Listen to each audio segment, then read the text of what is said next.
Well, we're back, folks. We're pitting 2 more seasons of Ninjago against each other, similar in concept, to see which one comes out on top.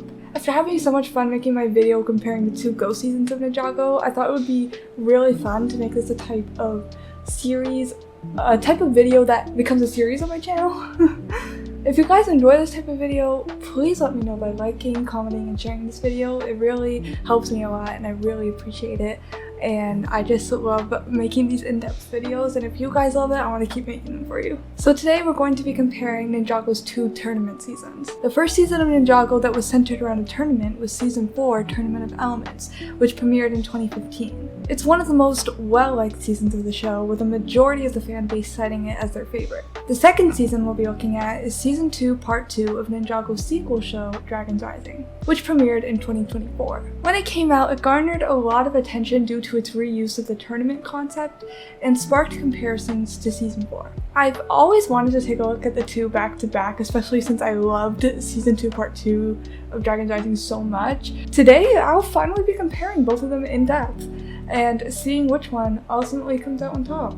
And of course, as I said in my last type of video like this is all a matter of my opinion, and it is really just for fun to compare the 2 seasons. Everyone is subject to like one season over the other, so don't take it too seriously if your favorite season out of these 2 doesn't win. Now, if you watched my first video where I compared 2 similar Ninjago seasons, you know that there were 5 categories I came up with to compare the 2 seasons. Once again, I will be using 5 categories to compare the 2 seasons, but I did change one of the categories to better fit the 2 seasons we're talking about today. Last time I had a category where I compared the 2 villain armies in each season, but since Season 2 Part 2 of Dragon's Rising doesn't have a substantial villain army present, and because the 2 seasons have a large focus on tournament fights obviously, I decided to replace the villain army category with a category for comparing the tournament fights in each season. As for the other categories, they will be the same ones as the last video. We will take a look at each season's main antagonist, then the plot of the season / the overall resolution, then the heroes and their character development,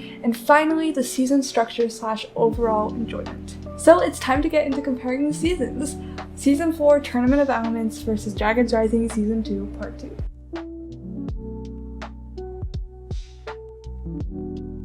The first category we're going to look at is the main antagonist. Let's start by comparing the main antagonists of each season, beginning with the earlier season, Season 4 Tournament of Elements.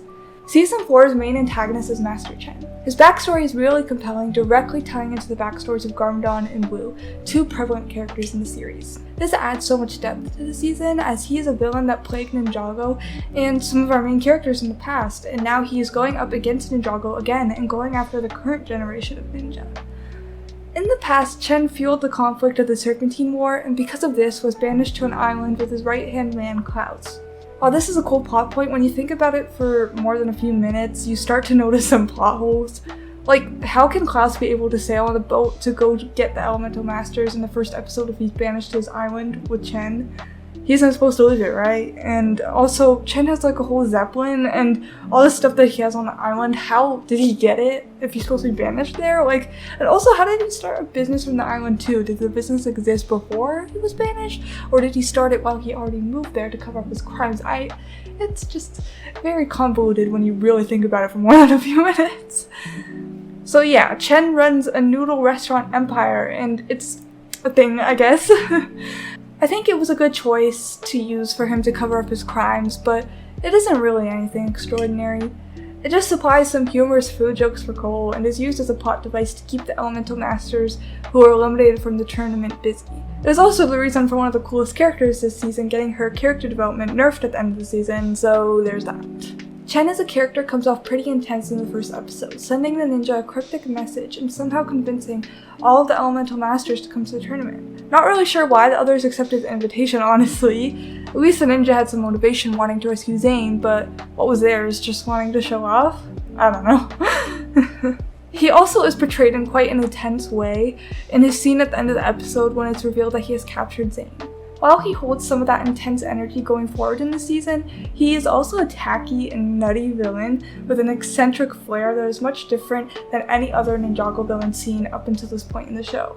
And I absolutely love this. While Pythor may come a little close in terms of eccentric flair, he is nothing compared to Chen. When this season came out, he brought a different energy as a villain that had never been experienced in the show before, and it definitely makes him stand out. I think Chen's mantra of only one can remain, that he adopted from the Anacondrae, is such an intense phrase for him to live his life by, and really develops his character as someone who only cares about being the best, the most powerful, the most revered. The season reveals that the reason Chen is the way he is because he was told he would amount to nothing, because he didn't have something that made him special like an elemental power. I think this is such a captivating trait to give to his character. Chen feels like he's insignificant, so he decided to do anything he could to be seen as the best. This isn't really touched on much in the season, but it's expressed enough to make sense for such an outlandish character like Chen. He isn't really the sympathetic, emotional villain type. He's more the type of villain that is crazy and you want to know why, but you also don't want to feel sympathy for them. If you get what I'm saying. I definitely appreciate how they kept this trait of his that simple and didn't try to make you sympathize with him. That would have taken his character in a turn that I don't think would have made sense for him. Despite his nutty personality, Chen is also a clever villain at times. He manipulates the elemental masters at multiple points throughout the season, trying to get them to rally against the ninja, and in general manipulates them all by setting up the tournament in the first place. He also uses the ninja trying to reveal his evil intentions in the episode Spy for Spy to spin his plan into a good light. Lloyd reveals that the whole tournament is a ruse for Chen to steal their powers, and Chen plays into it, admitting that he is trying to steal their powers, but makes this fact seem good by telling them that the tournament winner will get all of the elemental powers that he has stolen. I think that was really interesting how he uses this moment that would seemingly ruin his plan and is able to twist the story in the moment to keep his plan on track. Okay, the elephant in the room here is that Master Chen is a stereotype.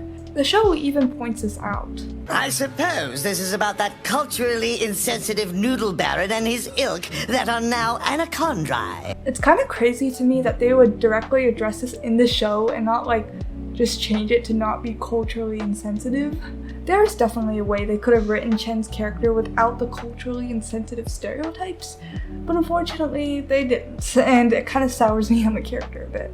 So that was Master Chen. He was great in a lot of areas, but also takes a big step back in one major, pretty unavoidable area, which is the stereotypes. But now let's take a look at the main antagonist of Dragons Rising Season 2, Part 2. So Dragons Rising Season 2, Part 2 doesn't really have a singular main antagonist, which makes it a bit difficult to analyze this category for the season. Instead of a villain driving the story is really driven more by the mystery the ninja are tasked with solving. Finding out who killed the matriarch dragons while also trying to stop their ongoing enemy Roz from releasing the rest of the Forbidden Five. I would say that Roz and the Forbidden Five are the main antagonists of the season, but it's still kind of a messy category to analyze because that still isn't just one main antagonist, and also the Forbidden Five are each used in very different ways this season, with one of them having a lot of screen time and the others kind of just being brought in towards the end of the season. Anyhow, let's take a look at them. First off, let's look at Roz. Roz is the overarching villain of Dragons Rising, and as I said in my last Battle of the Ninjago Seasons video, I really do think he is one of the best villains Ninjago has ever had. Season 2 is definitely a major contributor to that, as he has a great showing in both parts of the season. In Season 2 Part 2, Roz really just gets to show off his cleverness, using Jade to throw off the ninja, and manipulating Eren throughout the season. He's written in a very enticing way, and you're always interested to see what his next move is. I like that they had Roz work with Black to rig the tournament. He definitely would stoop to the level of sabotaging the tournament in order to gain control of all of the elemental powers. There is no fair in Roz's vocabulary. I think the factor that makes Roz such an interesting villain to me is that we see him have high highs and low lows. His whole plan pretty much falls apart at the end of the season, and yet you still know this guy has something up his sleeve.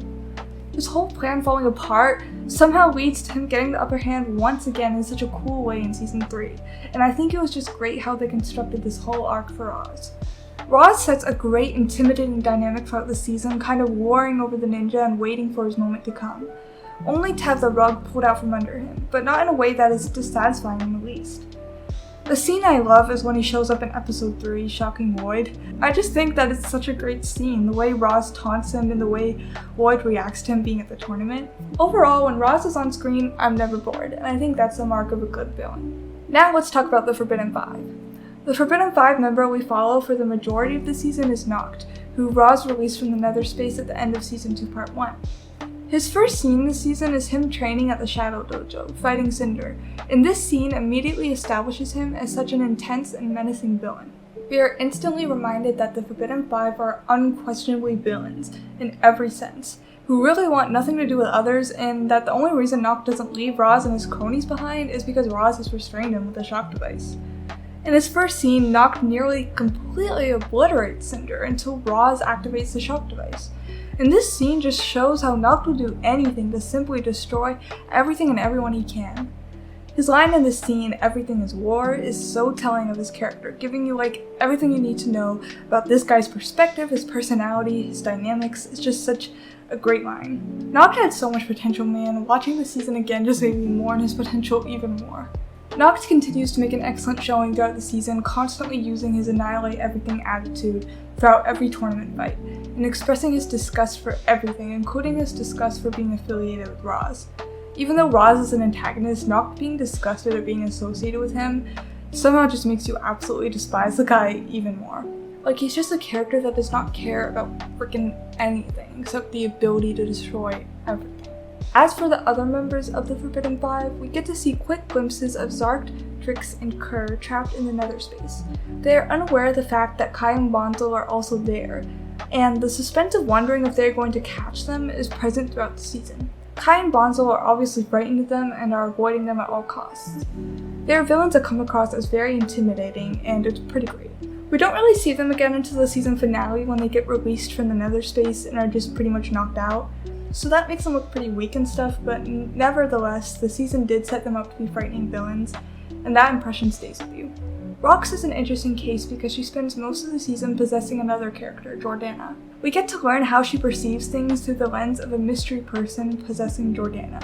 When she is finally released from the Nether Space, she no longer possesses Jordana, and we get to see who she really is. Not only is her design extremely creepy, so is her personality. She and Noct are like two peas in a pod, and overall they are written very well in this season. This season's main goal for the Forbidden Five is to establish who they are, what they want, and it succeeds, so mission accomplished. Good job, Dragons Rising Season 2 Part 2! Also, this line Rox says while possessing Jordana in this scene in episode 9 is just perfection. The voice actress gave everything for this line delivery. Finish them! Every single one of them! There's one more thing to talk about in terms of this season's main antagonists. The 9th episode of this season, the final game, starts with a flashback showing the Forbidden Five conquering the wilderness. It shows how the Forbidden Five have always been cruel, relentless villains overtaking this land and showing no mercy to its inhabitants. We see Roz's ancestor, I'm pretty sure, in the scene, and what I want to note in the scene is that I think it's interesting that Roz would want the Forbidden Five's help if they hurt his people like that. I guess this scene shows that the Forbidden Five only believe in strength, and if Roz saw or heard about how they were able to overtake a whole village and technically win at what they were trying to do, I guess that would explain why he has also adopted that mantra of relying on strength and using it to get anything that you want. He probably thought they were the best people to help him enact his plan because they don't have the same morals that a character like Aaron does, and they just want to pursue strength.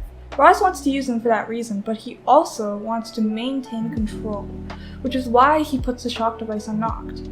The scene where Noct and Rox/Jordana betray him is such an excellent scene, not only because of how threatening the two come across, but because of how angry Roz gets at their betrayal. He is absolutely furious as he wants to control how everything unfolds. It's rare for him to not be in control. We've seen how he has evaded the ninja on multiple occasions and kept them from stopping his plan completely, but in this scene, everything crumbles around him and he doesn't know how to get it back into place the way he wants it, and it completely breaks him. It's just such a great scene and tells us so much about Roz. But that's all for the main antagonist of Dragons Rising Season 2 Part 2. So now it's time to decide a winner for this category. This is probably the most difficult video I'm going to make for this series because I consider both seasons to be so good, and it's so hard for me to pick one over the other, especially for categories like this one. I think Master Chen is such a unique villain, and everyone loves him so much, but I just can't get past the fact that they freaking call out the fact that he's a cultural stereotype and just refuse to rewrite it. Like, there was a way they could have done it without all that insensitivity, and it's just pretty disappointing. Also, I find Roz to just be a much more intriguing villain overall, and this season provides him with so much good stuff, so I'm going to pick Dragons Rising Season 2 Part 2 for the winner of this category. Okay, now it's time to move on to the next category.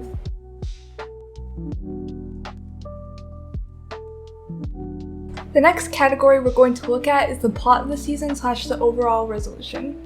We're going to compare how enticing each season's plots are and the overall resolutions for each season that result in the ninja saving the day. Let's start with Season 4. The main plot of Season 4 is that the ninja are searching for Zane on Chen's island after receiving a message that he's still alive from Chen. The mystery of Chen and his island is incredibly intriguing, and the plot has an emotional aspect that really makes you care about the ninja pursuing it. We've seen how the team has fallen apart without Zane, and we love Zane as a character, so we want to see them find him, especially after the emotional blow that was the Season 3 finale. They built the suspense of finding Zane well throughout the season, not having any of the ninja find him until several episodes into the season, but still hinting at his location on the island to let the audience know that he is actually there, and it just builds the right amount of suspense. The other main plot is that the ninja have to go through Chen's Tournament of Elements until they can find Zane. Chen being the one to have found Zane and kidnapped him is interesting, but they never really explain why he only kidnapped Zane. I guess it's because he wants his elemental power, but if he was gonna kidnap Zane, why not kidnap the other elemental masters and cut out the whole tournament aspect?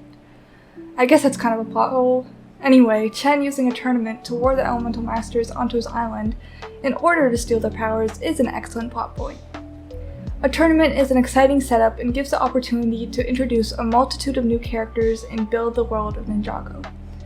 The tournament setup also really leans into the eccentric theatrics and manipulative tactics of Chen's character. The tournament allows us to get so many interesting character dynamics between the ninja, the elemental masters, Garmadon, and the villains. It's a great setting for a fantasy show to have and helps keep the season exciting as the ninja uncover the motive behind Chen holding this tournament. Chen also says that no two fights will be the same, adding a feeling of excitement for the audience, and he also announces that the winner will be declared the greatest fighter in all of Ninjago, adding a sense of desire for the elemental masters wanting to be considered the best.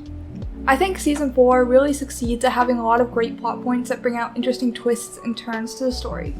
In Episode 2, they directly address how the ninja technically don't even have to go through competing in Chen's tournament, they could just find Zane and get off the island, which is a plot hole that the audience might have brought up, and I love that they actually address it and make something interesting out of it in the show. The ninja try to skip ahead and find Zane, but they quickly realize they can't without being in serious danger due to Klaus's pet snake. It also helps reveal one part of Chen's plan, which is that he is stealing the Elemental Master's powers. Chen's whole plan is eventually revealed to be that he wants to turn himself and his cultists into the strongest tribe of Serpentine, Anachondri. I love how they hint at Chen's obsession with the Anachondri in Episode 2, foreshadowing what he's planning. Chen believes the Anachondri are the strongest army, and in his mind, in order to succeed at conquering Ninjago, he has to figure out how to become those enemies he has always admired. I think the tournament losers being dropped down the trapdoor was a great way of keeping the intensity of the plot up.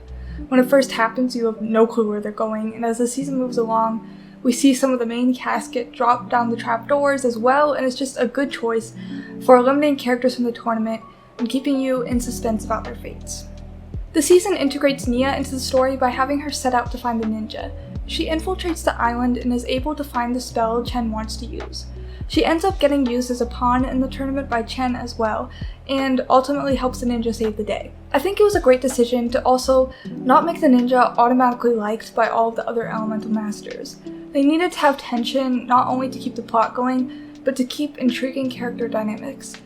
It's a nice change of pace considering most new characters we have been introduced to in the show have always immediately liked them. Halfway through the season, another mystery is set up. Someone in the tournament is a spy for Chen. I think it was interesting to add another mystery into the mix this season, especially since the audience at this point has just been waiting for the ninja to defeat Chen since much of his plan has been revealed at this point. When Nia lets the ninja know about the spy, the ninja end up rounding up all of the elemental masters into one room to try and find out who the spy is, which I feel like was a dumb decision on their part. Like, none of them are going to just admit to it, especially in a room full of people. It probably would have been more interesting if they had the ninja spy on the others themselves, but it seems at this point in the season, they wanted to get around to wrapping things up to focus on Chen's anachondri stuff. Skylar is ultimately revealed to be the spy, which I think is a good plot twist, but I wish they explored her character's motivations a bit deeper. I love how Kai finds out that she is a spy when she uses Zane's power. It's just such a great moment. I also think misleading the audience and the other ninja with Kai seemingly betraying them to work with Chen and Skylar was a good move and helps bring a lot of interesting stuff for his character. I like the fake out of the ninja seemingly winning, but then Chen and Klaus find a loophole when they kidnap Skylar and deduce that she has absorbed all of the Elemental Master's powers so the spell could still work. I think it makes sense for a villain such as Chen not to succeed the first time, but to somehow find a loophole to finally get his plan to come to fruition. It also makes sense that Klaus would be the one to figure out that Skylar could help them to complete the spell because he really is the smart side of the two. They kind of make the ninja and the Elemental Masters stupid in the 8th episode, having them destroy any way off the island without a solid plan to get off themselves. It doesn't really make a lot of sense for them to do that at all. I get why they did it for the plot. They wanted to have the climactic moment when all of them come together and unlock their elemental dragons. But it just doesn't make sense for them as characters. They aren't that dumb. I mean, Wu does tell Nia they'll pick them up in the bounty when it's done being repaired, but dude, they never show up. So what the heck was that even for? Would they have ever shown up? Who even knows? Jake has this big crash out when they realize how bad they screwed up by doing this, which is probably my favorite crash out of his. He is so valid for that. This is just priceless! He took the rotojet and all of the blade copters! What have we done? We all have families in Ninjago. Oh, and we had to destroy any other way off the island! Whose idea was that? Your father was right, Lloyd. We thought we had the upper hand.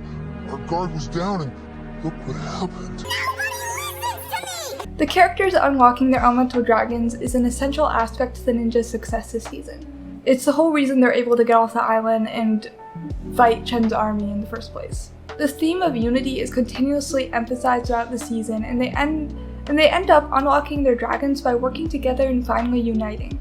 After all the tension between the characters over the season, seeing them finally realize that they need to overcome their fears and work together and just be like a unit is great. I like how they have to unite their other allies to help them in the final battle, really driving home that theme of unity.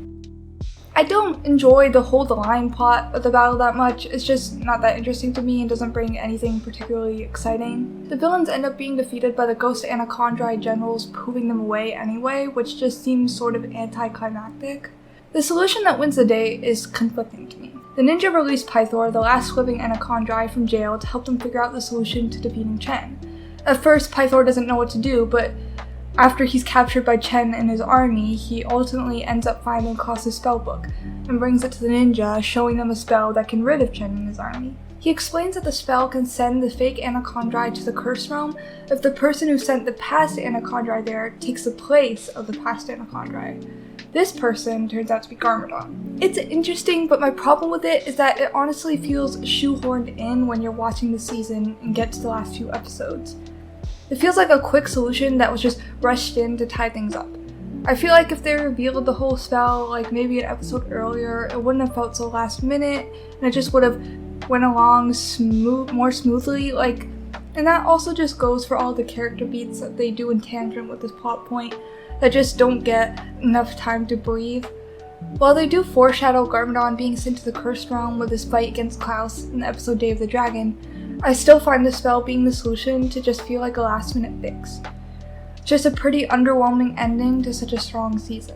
Overall, I find Season 4's plot to be very strong for the most part, but it really struggles in the back half of the season in a lot of areas, and the overall resolution ends up not feeling like a totally satisfying conclusion to a season that built such high expectations. But what about Dragons Rising Season 2 Part 2? Well, let's take a look at it. The main plot of Dragons Rising Season 2 Part 2 follows the ninja entering the Tournament of Sources at the Source Dragon Emotions command in order to uncover the mystery of who killed the matriarch dragon. In the first episode, The Shape of Motion, the matriarch's death is incredibly heartbreaking and sets up intense emotional stakes. It is this event where the ninja see the dragon die that pushes the Source Dragon Emotion to intervene and send the ninja out on their quest. Seeing the reaction of the other dragons to the matriarch's death is also so sad and wraps you up in the plot, the mystery of her death and wanting to see the ninja solve it. At the end of Season 2 Part 1, Kai and Bonzel got trapped in the nether space with the rest of the Forbidden Five, setting serious stakes. I think this part of the season was done pretty well, but honestly deserves some more screen time. It could have really blossomed if they explored it a bit more. Maybe they could have had them be spotted by one of the Forbidden Five, and some sort of epic fight could have transpired before Nia gets Kai and Bonzel out of the nether space. That could have been cool. Anyway, for the most part, it's great and does what it should to keep us intrigued with everything going on with those characters. I appreciate how they also incorporated Ryu into the plot by having him be able to hear Kai in the nether space, which keeps him, a commonly overlooked character, tied directly to the story. The season establishes that the ninja will compete in the Tournament of Sources, while Eren focuses on solving the mystery of who killed the matriarch dragon, which I think is a great way to incorporate Eren into the season. The Tournament of Sources takes place in the City of Temples, which is such a great setting for it, making the tournament feel even more grand and traditional in contrast to Chen's tournament. Roby explains that he wants to emphasize a new era of the tournament because of the merge. I think the concept of gaining more and more powers as you progress in the tournament is the best tournament setup to go with, as it leads to so many cool possibilities in terms of matchups, power combinations, and overall power grabs. It's such a cool idea and an awesome way to have Roz be involved, as his plan of reversing the merge relies on being able to hold a bunch of elemental powers. I also appreciate how they have the ninja call out what if someone evil wins, because yeah, that is a big plot implication that definitely would have been pointed out by the audience if they didn't address it. Having Roby be so confident that he can immediately restrain anyone evil if they try something is pretty clever too, because it shows how he is super overconfident. This season also focuses on the theme of unity, as much of Dragon's Rising has. I find it incredibly interesting that both of the tournament seasons have a focus on this theme. "Only unity can save us" is a line said by Master Wu in a flashback that Nia reiterates throughout the season and holds a lot of relevance in the plot. I think this is interesting because these seasons are about tournaments where they're supposed to be facing off against each other and everyone is considered an opponent, but the themes of each season end up revolving around unity and working together and friendship and all that, and I really like that. Friendship is magic. A lot of the season's plot is character driven, which I absolutely love. When the plot is directly driven by the characters, it allows for a story with more depth that ends up showcasing the best parts of the series. We have Jordana trying to give Sora a message, which ties into the mystery of the dragon horns being kept in the monastery. Then we have the conflict between Zetrix and Lloyd, as well as the conflict between Zetrix and Roz, and then we have Roz using Jay to try and get the ninja to leave the tournament, as well as Roz manipulating Eren, and all of these character points are just so good, and are all used to surface the main plot. Overall, every puzzle piece this season comes together to create a picture of a plot that is very well written. We find out this season that Roz's overall plan is to reverse the merge, which is such an awesome moment. It's such a huge plot reveal that sets up so many interesting things to come and develops the characters of Roz and Eren in a magnificent way. This plan would have major implications on the world of the show, and I think it's one of the more fascinating reveals we've ever had in Ninjago, and it definitely pays off in the scene where it's revealed. Having Master Wu's spirit show up to Cole again and revealing another monastery to him expands on the series' overarching mysterious monastery plot, while also helping to advance the mystery of the dragon horns, and I think it's incorporated well. At the end of the day, Wildfire ends up figuring out who is rigging the tournament, which is a good way to integrate her into the back half of the season, after she's been eliminated from the tournament. She reveals after Noctis won that Blecht helped Roz rig the tournament. When Roby is about to deny that Noct is the winner because of this reveal, Noct takes him out so that he gets all of the elemental powers, and then he and Rox, possessing Jordana, turn on Roz, heading to the monastery to use the powers in the dragon horns to release the rest of the Forbidden Five for their own evil plan. All of this is very well executed. The overall resolution this season is pretty great. Roby ends up being central to the plot, with Roz and the ninja both trying to get him to the monastery so that he can use the elemental cup to take back the elemental powers from Noct. The climactic fight scene where all the ninja and Roz face off against Noct is amazing.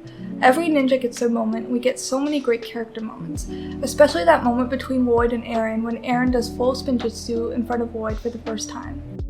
With a blast from Ryu, Nia is able to use the dragon horns to rescue Kai and Bonzel from the nether space, and Kai joins the final battle.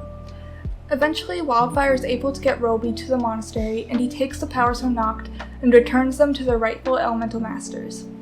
The scene is incredibly gratifying and feels well earned. While our heroes succeed in this sense, Noct and Rox manage to get away with the other Forbidden Five and attempt to kidnap Roz. Aaron, desperate to find his parents and believing only Roz can help him with that, goes after them through the portal gate, which ends up exploding and scattering them across the merged lands. I think that it's absolutely perfect how they wrapped up the main plot of the season but left such an intriguing cliffhanger for the overarching story of the series to continue into the next season. I also greatly appreciate how the tournament this season actually has a winner, with Sora being declared the winner after the fight with Noct. The season ends on a great note with so much to look forward to exploring, with a final scene with Lloyd and the Source Dragon, where the Source Dragon supplies him with a dragon icon, an icon that has a major significance in the plot going forward.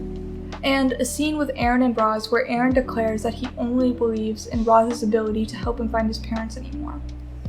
Overall, I find the plot this season to not only be one of Dragon's Rising's finest plots, but one of the best of Ninjago's as a franchise. So I think you can see where I'm going with this. Both seasons are incredibly strong in terms of their plots, but I find Dragon's Rising Season 2 Part 2 to be more solid in terms of its consistency and overall resolution being extremely well done. So I'm going to give the point for this category to Dragon's Rising Season 2 Part 2.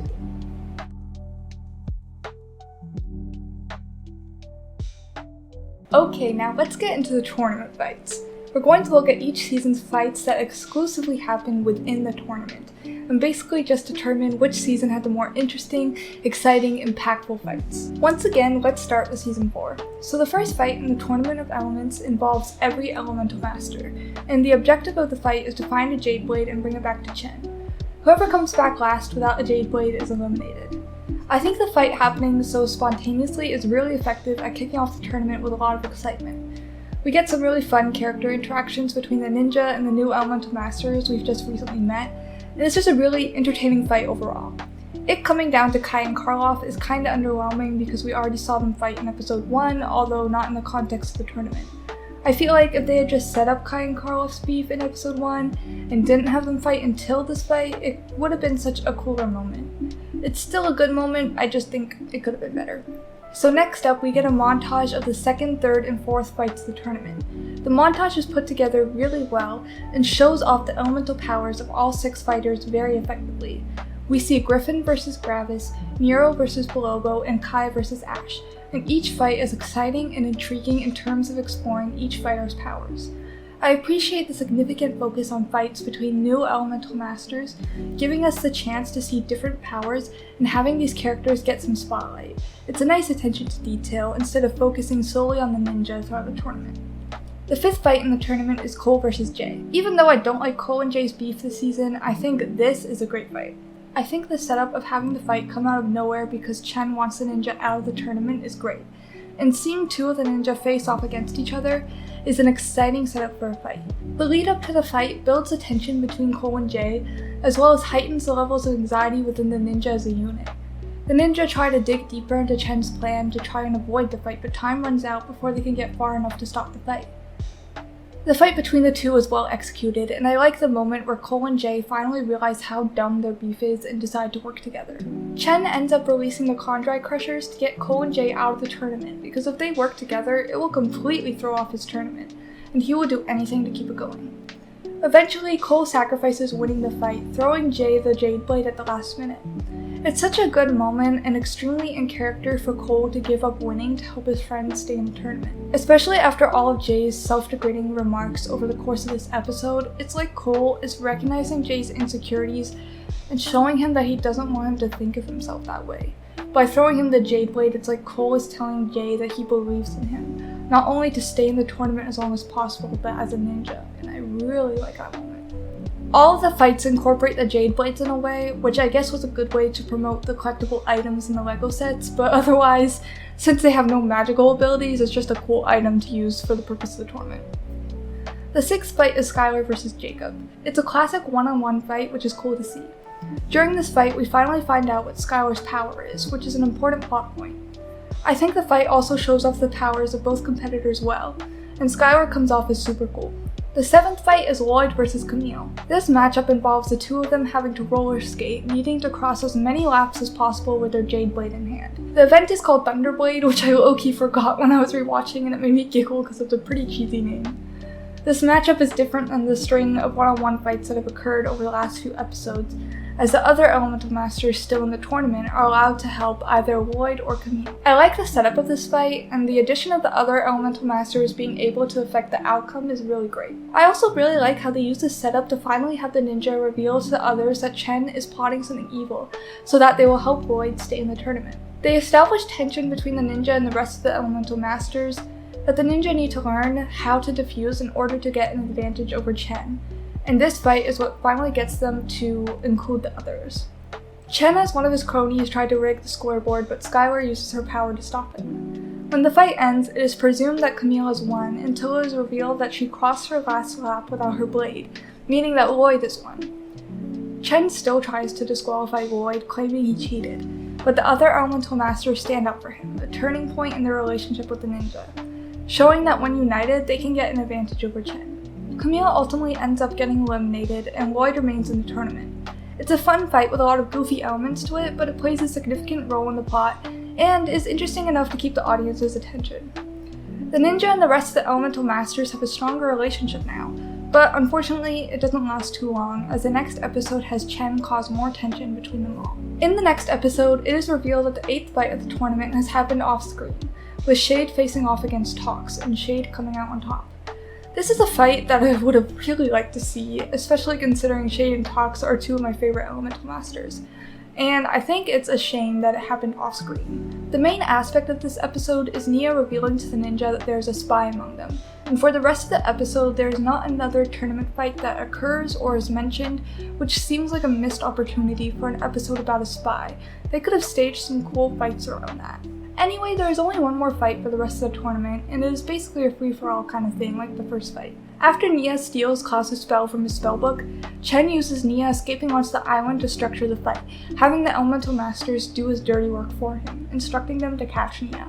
The fight starts with Chen sending the remaining Elemental Masters up in a Zeppelin, which, like I mentioned earlier, doesn't make a lot of sense, because I thought he was banished to an island, so why does he have access to an aircraft? The fighters are suddenly dropped out of the Zeppelin, adding a level of suspense to the beginning of the fight that is kept up throughout the entirety of the match.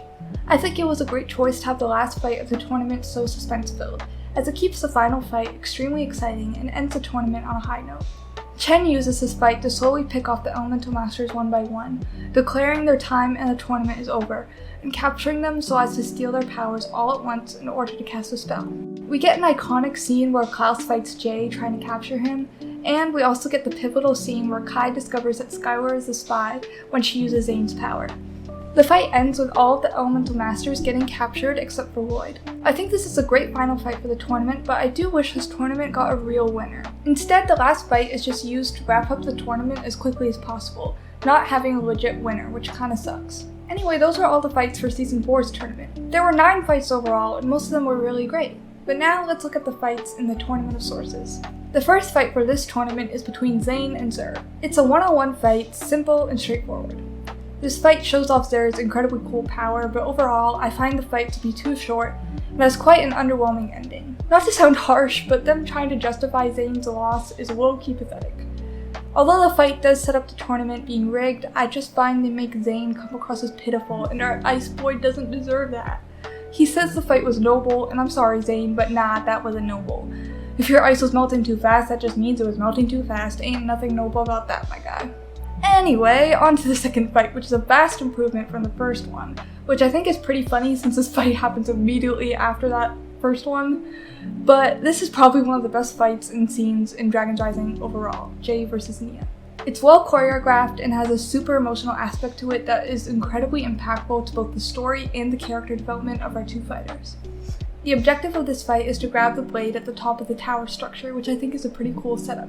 The fight fires on all cylinders from beginning to end and always keeps you hooked on what is going to happen. We see Jay use Shatter Spin in this fight for the first time, which is so epic, and then we see Nia use Rising Dragon against him, which is freaking awesome. The fight ends on such an emotional and intense high point, and it's just so well done.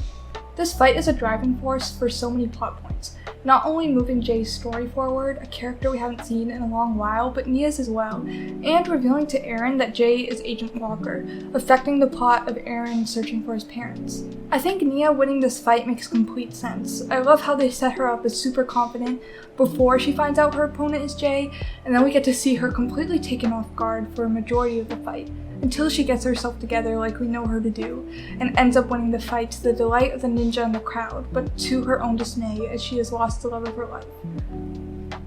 Those layers, man, it's all just so great. In the next episode, we get the third fight of the tournament, which is between Sora and Kizzy. It's a good showing for one of our newest ninja, and I like the structure of this fight. Kizzy's power balance isn't really one that interests me that much, but I like the fight overall. I like how Sora uses her power well, and I think it's great that she wins the fight. I think Sora had to win this fight, not only to show that her character is capable, but also to set this notion in stone that Eren has not been improving like she has. I also find it funny that the Ninja and Raz's team are the only two teams standing at the sidelines during this fight, even though no one on Raz's team is fighting. The fourth fight is between Wildfire and Cinder. They set up beef between Wildfire and Cinder a few episodes earlier, which makes this fight more anticipated. Also, there was a whole thing with him breaking her leg in the first part of the season, so there's that too. There's great fight choreography, but I find that the fight ends far too quickly, especially for a fight between two prominent characters that have pre-established beef. Cinder uses Shatter Spin so quickly into the fight, which seems like such a cop-out on his part. I don't think Wildfire should have lost in her first fight either. I feel like this loss wouldn't feel so bad if they had shown her fighting a bit beforehand, maybe in a montage or something, but yeah. At the same time, I also don't think they could have Cinder lose here because they still needed him to be a prominent threat. I also know Wildfire has to learn her lesson about anger, and that part comes across well, but overall, I just think it's a shame Wildfire didn't get more time in this tournament to compete and show her abilities. The structure of the fight having to grab the flag is okay, but you kind of forget all about that setup when Cinder just starts completely annihilating Wildfire. Next, we get to see a few fights back to back, starting with Euphrasia versus Zetrix. In this fight, their objective is to knock each other off the floating platforms they're standing on. Zetrix comes off so sassy in this scene, which is just hilarious, and Euphrasia overall has a great showing. Ultimately, this fight sets up how tough Zetrix is, and she comes away with the win. The sixth fight is between Noct and Tox. It's really intense and emphasizes how ruthless Noct is as a villain. He wins, which obviously makes sense. The seventh fight is really fun as we get to see Mr. Pale again and we see him face off against Lloyd. The structure of this fight is to knock the opponent off the large platform the fight is taking place on, and I think it's a really fun setup. The fight is well put together and Lloyd ends up winning. The eighth fight is Cole versus Frack. This is the first time we've gotten to see Frack fight, not only in the tournament but in general, and he's great in this scene. There's terrific fight choreography in this scene. It sucks that Cole lost, but it was needed to move the plot forward of the games being rigged, especially because of the structure of the fight, and influencing Eren by showing how Roz has helped Frack gain strength. The ninth fight is Nia versus Noct. Once again, both fighters have a great showing. I like the fight structure of having to grab the holographic gems, and Noct trying to throw Nia off is a great character beat. Once again, they are hinting at the games being rigged, with the gem disappearing in front of Nia and appearing right next to Noct, allowing him to win. It makes sense for Noct to win here overall, and I think it's a really good fight. It's really just a rage bait fight when you think about it, Noct just rage baiting Nia the whole time. The 10th fight is between Sora and Cinder. I like the setup of this match as well, and it's nice to see Sora face off against a familiar character. The password being 111 is pretty dumb, and I wish they made it a bit more complicated. Sora winning here makes total sense though. She needed to win here to show the disconnect between her and Eren. At this point in the tournament, Cinder losing isn't anything abysmal, so yeah, this all makes sense. The 11th fight is Frack versus Xur. The grid drop structure is pretty unique. At this point in the tournament, the fights have gotten even cooler as each contestant has been gaining more powers. Frack wins this fight, which I think is a little strange because they played Xur up as a big threat so much earlier in the season, so I feel like they probably should have given Frack a different opponent for this scene, but nonetheless, I guess his victory shows how Roz has trained him well in strength. Next, we get a montage of fights. There's about 8 fights that happen throughout this montage, and I think all of them are awesome. We get to see so many cool abilities as Elemental Masters fight with more powers, and the matchup of competitors is so cool. Not all of the Elemental Masters in this montage have confirmed names as far as I know, so for some of them I'll just be referring to them as their generic species name or whatever, or just describing them as what I see. First we see Lloyd versus some rock guy. I think he's, the Kraglings? is that their names? I don't remember, from the Realm of Madness, but Lloyd wins, dodging his opponent on the floating platform, which I think was a really cool move. The second fight is between a skeleton guy and a Merlopian and showcases more cool powers. The next fight shows Geo in action, which is awesome, fighting the huge purple guy in a grid drop match, which is also awesome. Geo wins. Yes. I appreciate how they repeat different fight structures, like repeating the grid drop, because it gets to show how each fighter uses the structure differently. And I think the way Geo uses the structure is so smart, and I love him. He's awesome. Anyway, the next fight is between Zetrix and the girl with the bubble powers. We get to see how Zetrix does not take any of her opponents seriously, and she ends up coming out on top. The fight after this is Noct versus Nero. Once again, we see Noct being absolutely ruthless in a situation that does not call for it. The next fight is Lloyd versus Geo, which is cool to see two characters we know face off against each other with an assortment of powers, and Lloyd ends up winning the match. We get to see Zetrix fight again, facing off against the skeleton guy, and then the last fight of the montage is Camille versus Sora, which is a beautifully choreographed sequence. I really love this matchup and will always wish we could see a longer version of it. Overall, this is an amazing montage that highlights so many cool moments and never leaves you bored. The back-to-back fights tire out the ninja and end up being an absolute slap in the face for Lloyd when Roby announces that he is also going to be fighting Zetrix today. And then we go into the best fight of the entire tournament, in my humble opinion. The 20th fight of the tournament, 20th, is Lloyd versus Zetrix. This fight is incredible. If you've been following my channel for a while, it should be no surprise to you that I love this fight so much. The gauntlet is such a great setup for a fight, and I like how they tie in the sword and Lloyd's visions to the fight. Lloyd knows the sword is important due to his visions, and that makes the fight even more enticing. He's just trying to get that sword before Zetrix can.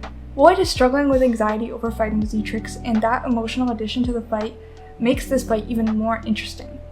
The fight gets so intense that Lloyd and Zetrix end up exploding the gauntlet structure, which is nuts. Lloyd ends up winning after some advice from Sora, but then Zetrix attacks him in an intense moment that raises the stakes for the rest of the season and the rest of the tournament. The 21st fight is between Sora and Frack. It's an important fight for both characters, as this is the first fight Sora has had to do without the guidance of her mentor Lloyd as he is injured. And this is the fight where Frack finally realizes that Roz wasn't as right as he thought he was. Frack defies Roz in the scene and ends up setting into motion his arc of joining the ninja in the next season. The fight is executed well and delivers amazing character development. We get to see how Aaron's words got through to Frack, and that Frack has the willpower to not follow everything Roz says. The 22nd fight is Noct versus Lloyd. Lloyd shows up at the last minute after everyone thinks he wouldn't be able to make it after his fight against Zetrix, and then the fight begins. The fight doesn't get to go for that long, however, as it is cut short due to Lloyd still not being in good condition. I wish we could have seen this fight all the way through. Even if they showed Noct completely messing Lloyd up, at least that would have contributed to his persona as an extremely ruthless fighter. I get why they did the disqualification, because they didn't want Lloyd, the obvious choice, to end up in the final battle, but it still would have been cool to see the whole fight. I also like how they put that little character beat of him being extremely disappointed in himself for letting down the team, which is good as his role as a master, especially being a master leading into the tournament, was really messing with him, and he wasn't confident in himself. So it's nice to see that they are bringing that out in him and showing that, yeah, he's pretty disappointed in himself. However, I do like how he has to help coach Sora to win the final fight.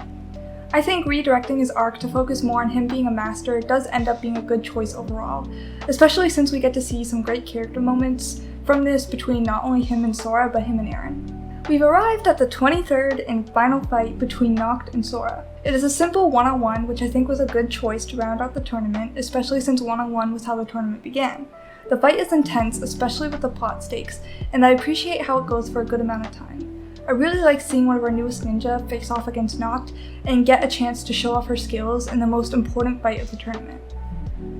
She has some really great moments in this fight. The only problem I really have with the fight is the bee thing with Sora taking Noct's control device off. It's just goofy, we gotta admit that. Noct ends up winning before getting disqualified by Roby a few minutes later for cheating, so then Sora ends up getting the medal later, which I think was a great choice for her character development. having her best friend who wanted this more than anyone to be an elemental master, to be a ninja, having her best friend be in the complete opposite direction from his dream while she is achieving his dream. Oh my gosh, it's perfect. I really appreciate that this tournament actually has a winner, especially since season 4 didn't have a winner at all. And yeah, so that was a lot. This is probably the hardest category for me to pick a winner for. Each season has such great fights. I also feel like this is probably the most subjective category, so I feel like it only makes sense to get some help in deciding the winner for this one.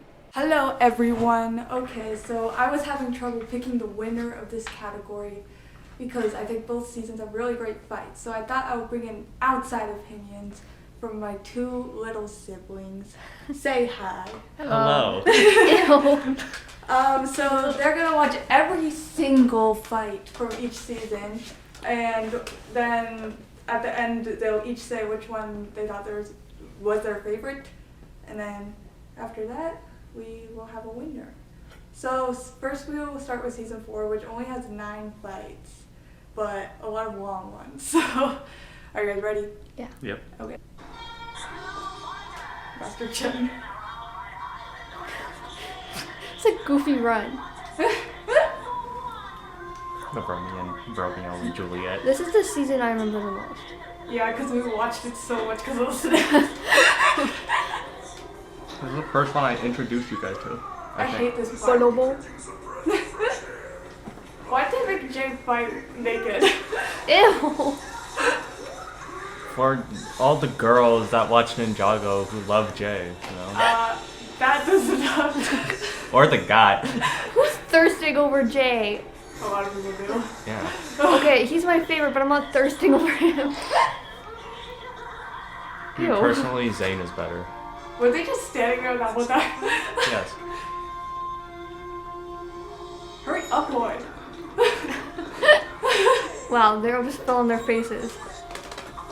Dang. The way they run in the old season always makes me laugh. Move it. Yeah, no more love anymore. Oh my god! Abusive relationship. They're not even in a relationship. Just chucked her. What? Wait, why would he do that?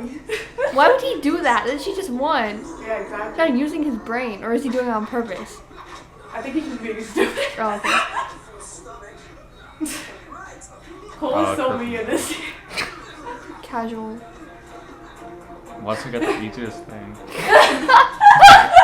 They could have like walked a little faster. Rocky boy. What Okay, is they that literally could not controller? wait for him to put on a shirt.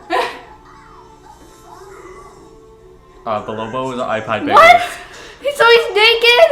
Yeah! I hate that part. This is so stupid. What? How did he get inside? No attack. Didn't you He see him broke at the it. beginning? He like climbed up the wall. Oh, he did? Yeah. I didn't even Do you not see him hopping off? Like a VeggieTales character? Dang. How old is Lloyd in this season? Wasn't he like 12 and then they just aged him up a little bit? He's supposed to be like a ninja's age. So, I don't know. Like, nobody knows how old they are. Like, What? How did he get to their age if he was a kid before? Because he got In the original aged up by season, magical stuff. By magical age Was it dust. tea? I don't remember if it was tea. It was probably tea. I think it was just dust. Or a goo. Do you think he cares? What kind of hiding is that? Just under the seat? I know, they didn't even try. Like what if someone was like just wandering around at night while they were hiding though? Just found it. Woohoo! You made it! Where's Kai? Oh. Yeah.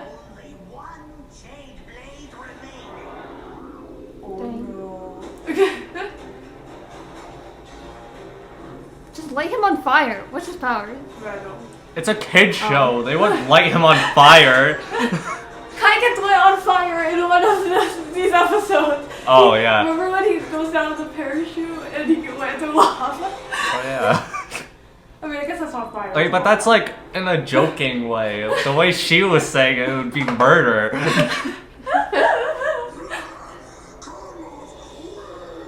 No. you don't. We hate you. Ninjago's knuckles. I don't get why he has those gloves. Like, shouldn't those just be his hands? What was that? Iron Man? No, the Human Torch. Why did Garmadon just stand there like that? He's so funny. He's so cute. Okay, so this is the second fight, second, third, and fourth because it's a montage. Oh, I remember this one. Yeah. Bolo. Everyone remember. This is like the most iconic one. Master of Speed versus Gravis, Master of Grimace? Grab it. Gravis. Oh. You could have won already. Wait, so What's he doing?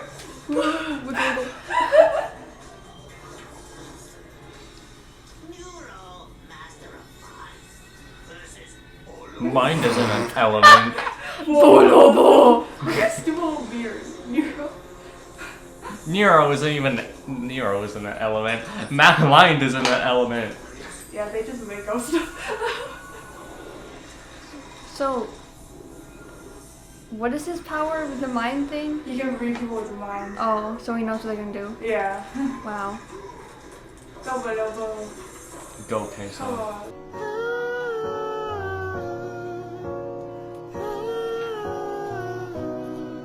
So you should just do stuff without thinking.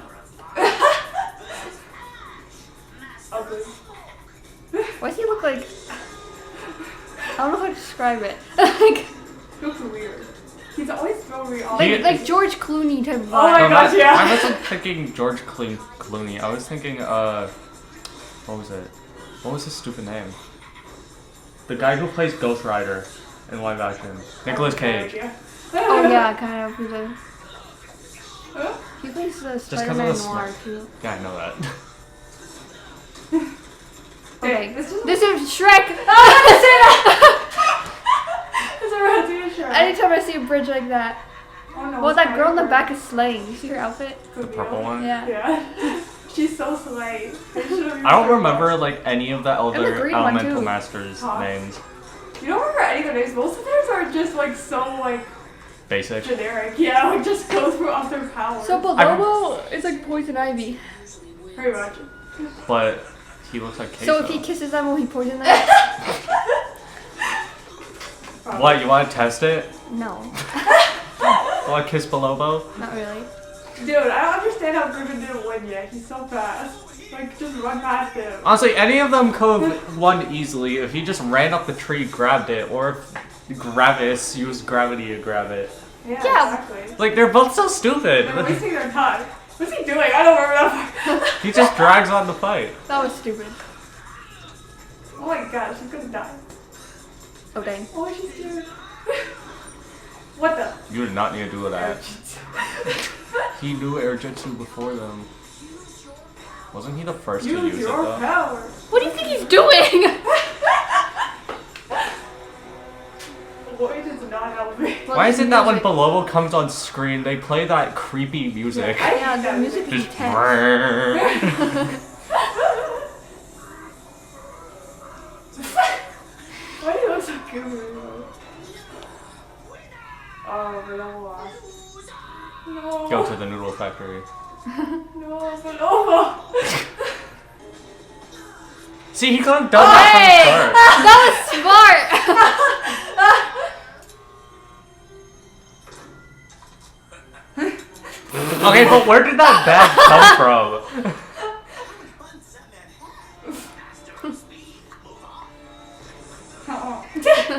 I don't like his face. Yeah, me neither. He's literally trying to push him in the lava. Yeah. He's gonna try to straight up murder. Okay, this part. What, is this Revenge of the Sith? This part.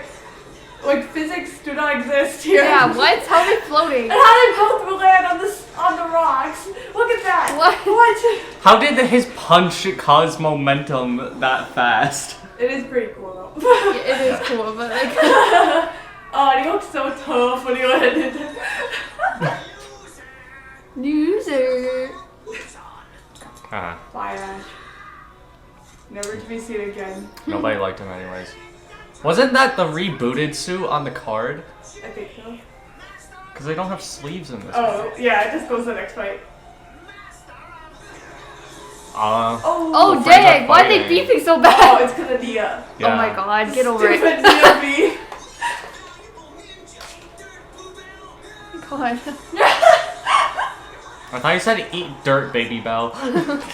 Baby. What's that guy in the back? Look, he's so tough. His outfit. Looks like a gangster. Yeah. I mean, they are kind of like a gangster. Yeah, they're really Gang, we're- close. Oh my god. Oh dang.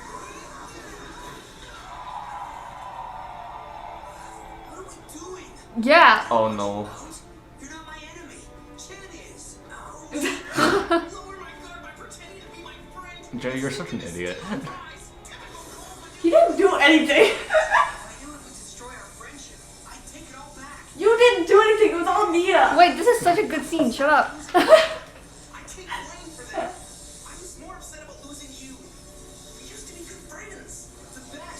Oh, boyfriend. He just never showed that. How are we supposed to stop fighting? We can't both win. Well, maybe we can draw it out till they call it a tie. Quick, attack, but not hard.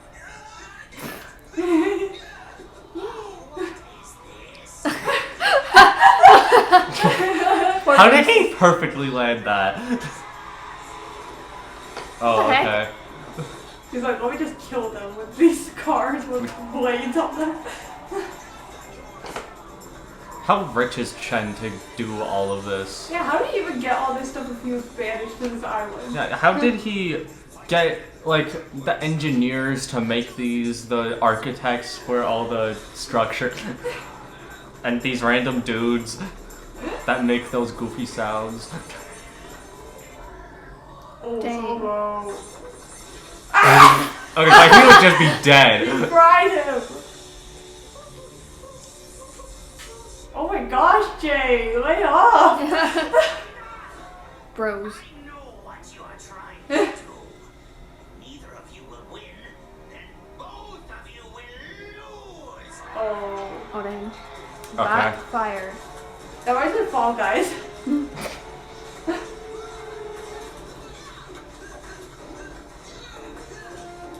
That would actually be my nightmare. Yeah. Because you don't know where it goes. Yeah, I would actually just die. Plus, if it's a long fall, you actually just are dead. Stop talking and go! Yeah. Like, what if one of those platforms they were standing on fell? If you guys didn't have plot armor, you will be dead. Cole, you idiot. Okay, but when Cole grabbed it, why didn't he win?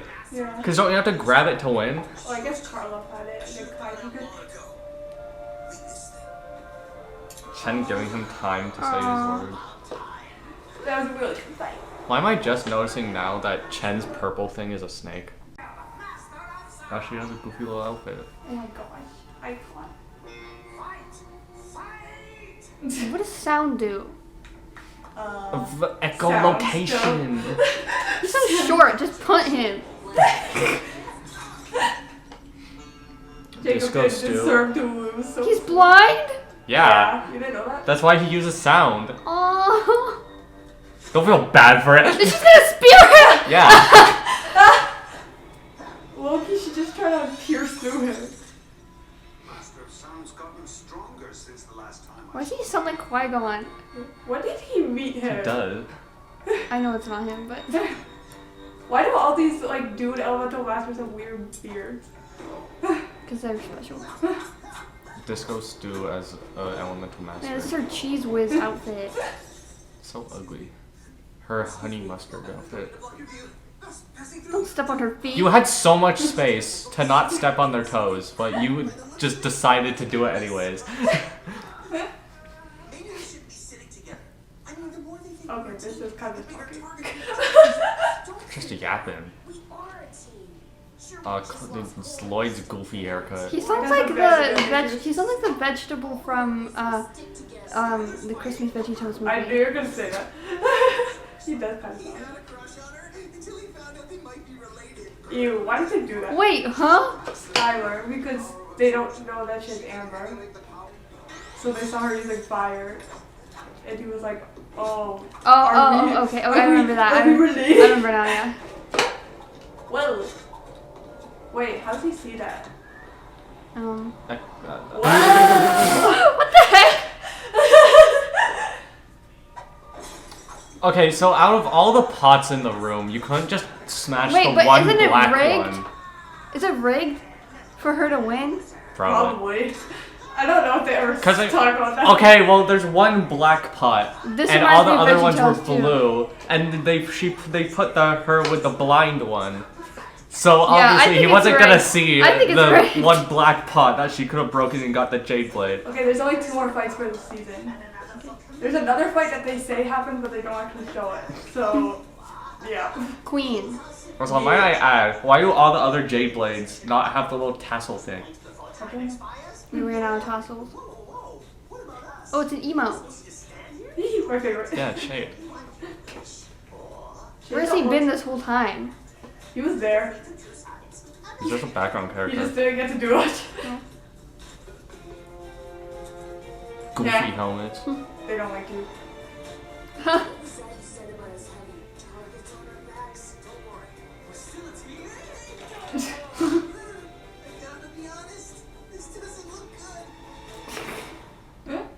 Shade's the only one who doesn't have a weird beard. Yeah. Weird beard. This is emo. Emos don't have beards. Come here. He looks scared for his life. I know. Lloyd. They look so goofy when they're scary. I can't take it seriously. And when they have the stupid helmets on. Yeah. They're like bald. What was that close up? Why do they have like a hockey stadium thing? Yeah, how do they have that? Yeah. Wow, you don't have a real crowd. Yeah. Nobody likes him. He has That's no why. friends.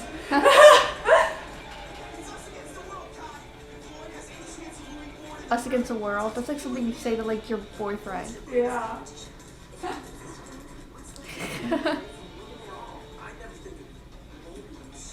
Oh, dang. Skyward like hate your friends.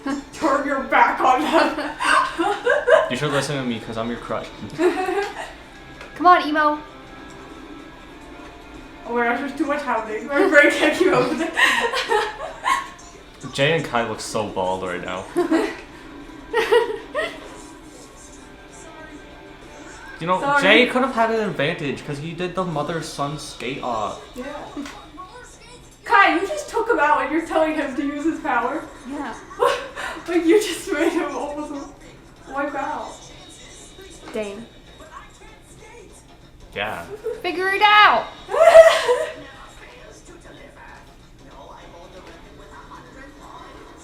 Are you sure about that? Why is he wearing the roller skate? Whatever was that.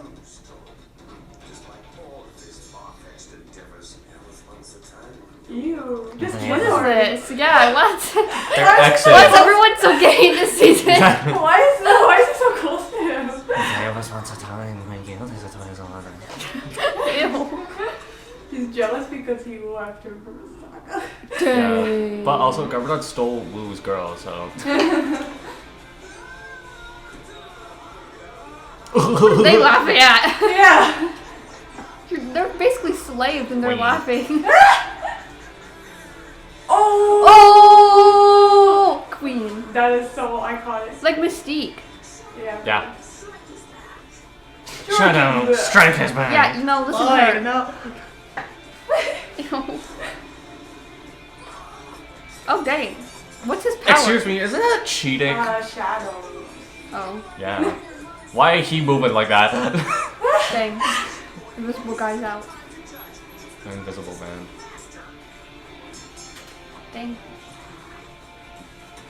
Shouldn't the speed guy have a bigger advantage? He's probably Why not can't allowed. he use his super speed? They used their powers He before. does at some point. He pushes. Why is he not using Yeah. it now then? Like he could grab the Jade Blade and just win it for them in like 2 seconds. Yeah. Okay, how is Kai not dead? Wait, Isn't that like a toxic gas? Yeah, what are the points of What did they kill him? Was he just like going through it the rest of the season? what the? Where'd she get a car? See? Oh yeah, but Oh. you couldn't have done that before. Wait, yeah. Like what? Yeah.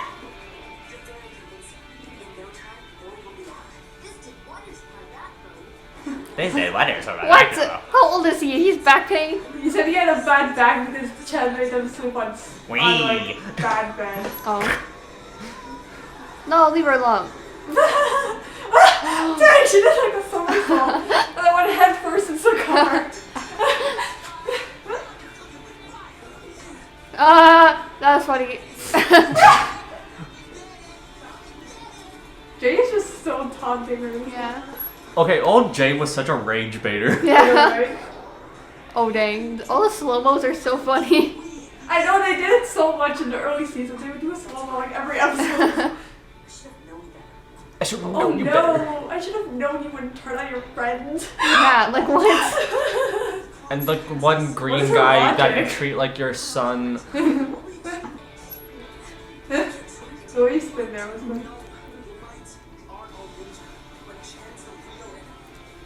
The music is really. I know, the music is so good. Wee. Whee! You're just trying to chop his legs off? Yeah, we're just trying to accomplish. Like, you don't even know if that blade is really sharp. I guess trying to. I thought you were. What kind of Oh, they're gonna work together? Yeah. Power of friendship. Magic of friendship. Used to wonder what friendship could be. Yeah. Yeah. Camille. Get her out. He's telling the truth. Yeah, I know. why is he just saying that now?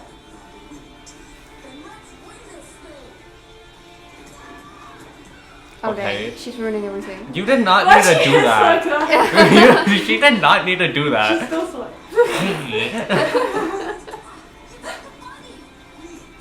Buggy. You took the buggy. We took the buggy. Dang. Okay, first of all, shut up. Just customized. I just customized to him when he sat in it. Yeah, how did he do that? Changed it. What the heck? That's a golden working place. I mean, technically, isn't this just right after the golden ninja kind of thing? So couldn't he be able to do that? He doesn't have the powers anymore. The Overlord took it all. Oh. Oh dang. I remember I had that set. Yeah, I remember that too. I got like 3 of them. Oh dang! Don't trust her, Zoe. And then it just went back to normal. Such a Did man you see hater. that? Yeah. How did he speed up like that? Oh! Oh! Oh! He's always taking it Gosh. out. He's like, what, like 500 years old and doing those kind of tackles? What'd you say like that? Me. Okay. Oh.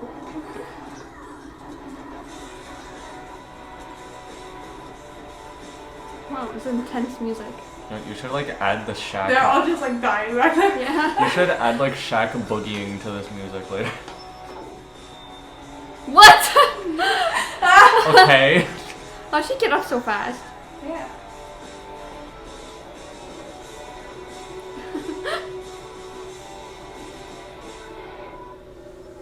She don't got the blade. Such an idiot. You see how they're hiding her hand so you don't see it?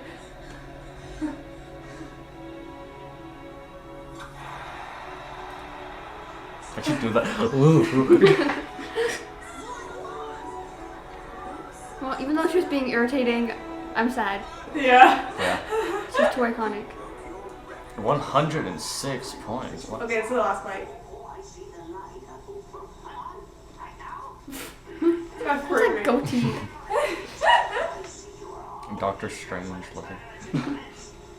So this fight kind of lasts out the whole episode, but there's a lot of talking between Lloyd and Garmadon, so I cut all that out. Okay.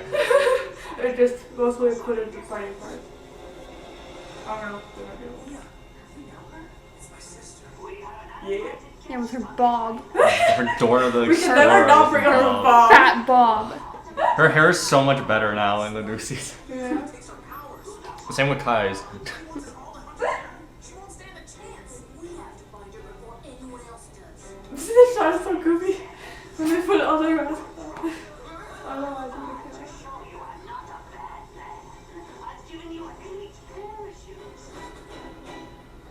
Okay, but if they didn't Dang! want to go down, they could have just stayed in like the captain's seat thing, because it's not closing. Good night. Yeah, Garden Cove stayed in there. Also, how did he get an aircraft when he's banished to this island? I don't know. Plot holes. Come on, Shane, don't die. The emo survived. What was that goofy giggle? Yeah, this is how Where you're does gonna Finn be go? like dropping into the island after that Ninjago. Where do I go? His parachute. I don't know. Lloyd lost it. Oh dang. Yeah, Jay has a broken leg. I forgot. Oh yeah. He broke his leg in the stupidest way. It's not even in a fight. Huh? A picture fell on him. Yeah, the Kai picture. Yeah. Then They he gets always, a parachute. it's something I'm noticing is that they have all these outside factors that make zero sense just impacting the fights.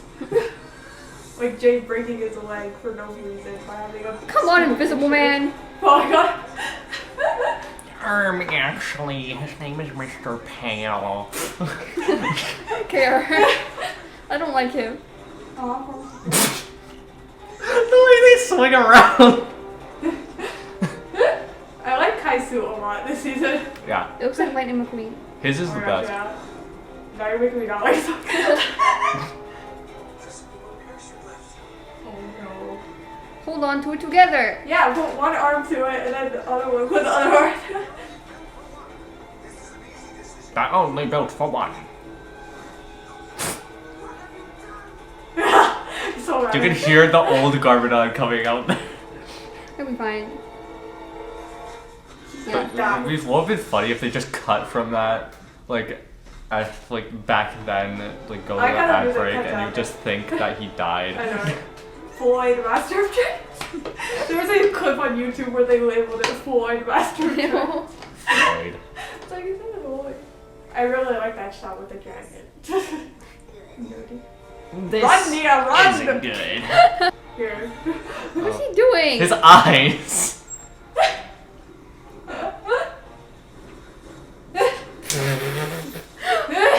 Why didn't he just take it off? Because he's an idiot. Jay just sees it and doesn't know. I mean, maybe he's like holding the grudge because his photo fell on him. Oh, the emo. He lived. How did they get the wiring to do that? Yeah. Yeah. See, there's clearly wires, so we can't say that Master Chen has Bluetooth. There's so many buttons and surprises. Like I'll ever trust a treat from you, Chen. Ouch. Then What? he tries to treat her. His foot looks like a block! Yeah. Okay, maybe just a small treat. Ouch. Idiot. Was Every it time I like- see that mech, I think of the Shadow of Ronin game. I think of the Dinky Little Legacy mech they made. That was so stupid. That one was just depressing to look at. How did it do the same thing with Lloyd? Like with the buggy. Jay ain't that special. What, Okay, Nia? well, You couldn't cover up your footprints. everyone's foot looks the same. Yeah. It's just a cube. How do you know that's Nia? That could have been like a guard or something. Say your energy. It's best not to draw attention. Garmadon really does sound I like mean, they should be Qui-Gon. running. Why are they walking? Yeah. Like, go find her. They will fare much better. His voice is so annoying. I feel they won't fare much better. Ew. I can handle his voice as the Overlord that I hate. He sounds like Kronos in Percy Jackson or Kronos of the Eight. He's just so gravelly. When after today, there'll be no fighters remaining. Oh! The little treats I gave them are tracking their every move. This little game isn't about them hunting the girl. It's about hunting them. Wow. You sound like Mr. Lint. Oh, now she Oh runs. no, Nia. Why should jump like Come on, that? she can. Can Nia not fight? She She can, but I guess she doesn't want to. What a mood. Well, I guess because they have powers, maybe she doesn't want to. Leave him alone. Yeah, he's Gosh, Shady even sounds like Shadow. With just a generic deeper voice. Yeah. Okay. What What were they doing? Were they like tearing his teeth out? Stretching them like the Yeah. Well, like the Stretch Armstrong.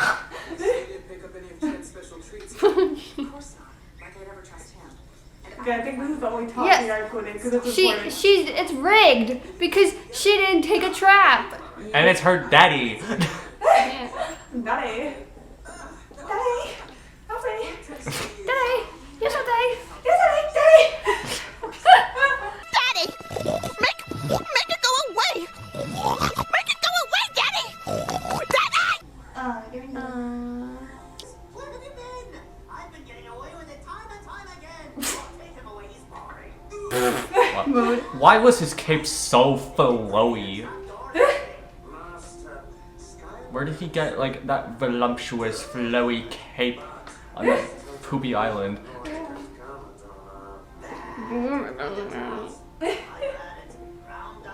I thought that was a Rubik's Cube. What? His like control thing. Oh. Just stomp on him. Exactly, Jack. Coach shot him there. Why does head do that? He like got big. Why are you struggling in the mech? Yeah, get out of Use it, the idiot! actual mech itself. Or just jump out of the mech. Or just like step on it. Or use that fat gun on it. Oh, There you go. gosh, get better aim.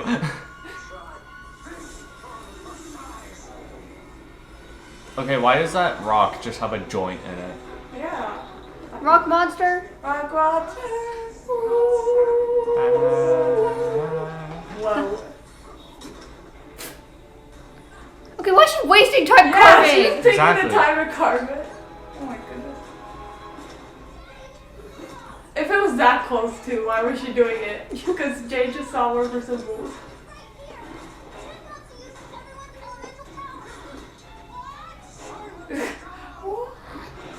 What the? Whoa. Okay, what Klaus had freaking bills to You pay should- with that voice acting. That Silence girl. Yeah, he went all out. I feel like the side villains, especially in these two seasons, like really put their all into it. Yeah. Like Jordana goes off in the next season. And Moro. And this- But he's not a side Dang. Yeah, he's like a main villain.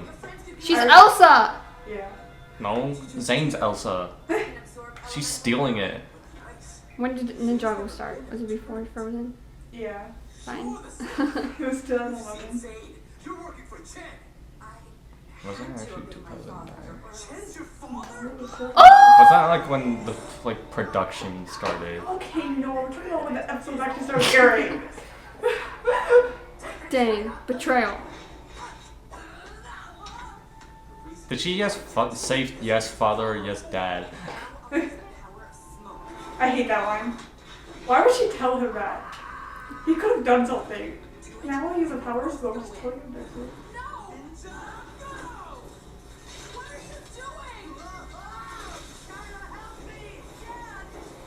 Dad! How is that your dad? How are you related to I him? know. Yeah, how do you have red hair and he doesn't? Her mom. Where's the mom? Well, she probably divorced him because he's so insane. Yeah, probably. Or died. Maybe he killed her. He's the only one left. Stop what? Transformations now. It can't be. Transformation? Transform into what? And all Why is Lloyd's like mouth constantly a rectangle whenever he talks? just become Dang. Oh, they look so sad. Depressed. Everything's not awesome. Preach, brother! I think I finally get Radiohead. Betrayed. That's why you turn into a snake and have a snake butt. Okay, so that was the end of season 4. Okay, the next one is Dragons Rising Season 2, Part 2. This one has way more fights. It has like 23 fights, but a lot of them are much shorter. Ow. And one of them has like a montage, and I tried to count every single fight that happened in the montage, and it was way more than the other one, so it was really hard. But yeah, so this one, we're going to start. Hopefully the new Master of Smoke and Kai one's in there. 'Cause that one's my favorite. Every fight is sarcastic. The best ninja.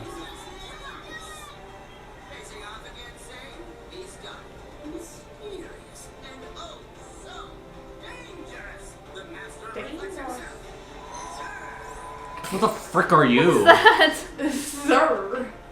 It's Zer, guys. You don't know Zer? Well, he's glitching out. They did things. He's just doing like a little jig. What's he doing? Going around the top. Who Is are that the you? Monopoly man? Yeah, I know, are you? The Pringles man. Let's go off, Sam.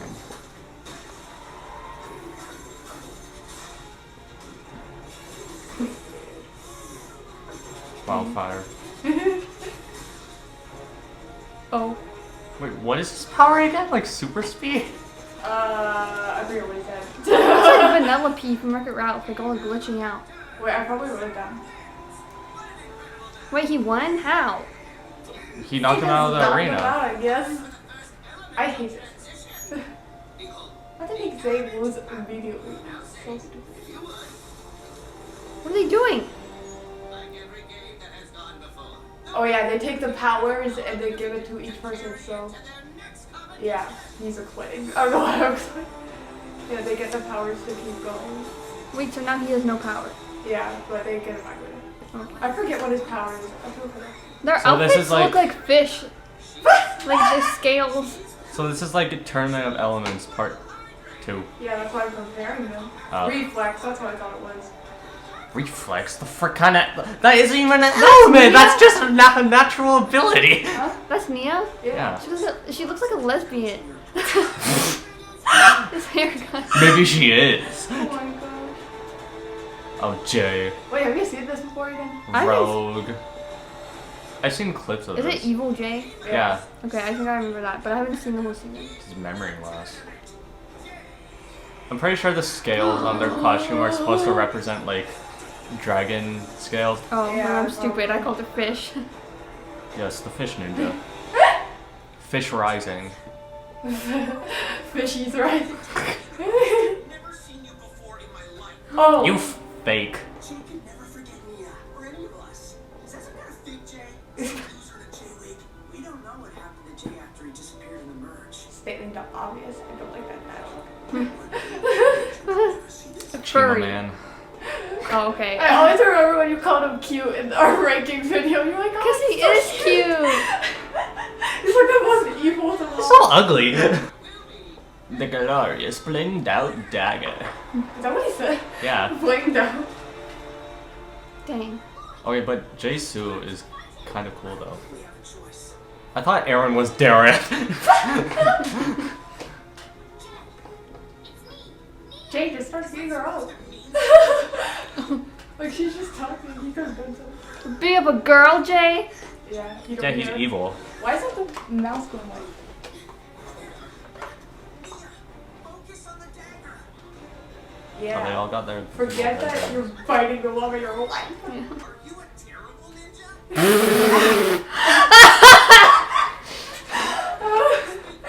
That's like really part of the whole thing. Oh, his powers look awesome. You lied to me. Trying to use mind games on me. You bullshit my confidence. I don't believe a word you said. Oh! Damn. Who's the one lying to you? You're a ninja who disappeared after the merge. Ninjago. Chip, you're the love of my life. As if Dang. Ugh, ass, ew. warrior fighting alongside my master in the wildness. When the Why would you be for the wildest? lost my memory and ended up in some That's all animals. Administration. All Chino. Administration.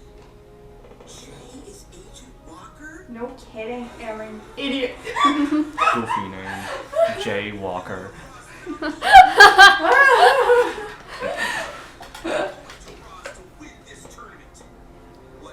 Stop talking. Oh no, Jay reveals he's a furry too. It's gonna shatter with goodness. Oh dang. It's so goofy how they say that. Dang. What was that that? noise? Yeah, what was that It didn't noise? even match up with his mouth. He used to make that sound all the time. Earlier season. I love that shot where he's using shots. Oh! Oh yeah, they have this power in this season. Well, they have it in all the seasons, but it was big in this season where they can do that dragon thing.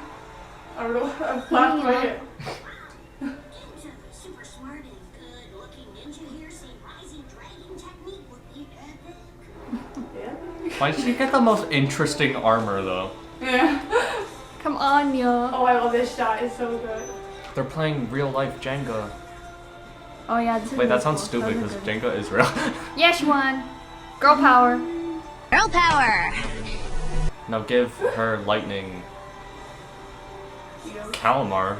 That's Geo. That's not Calmar. Oh my god. The fish guy in the background? That's not Calmar. Yeah, I know it's not. It's just I really hate him.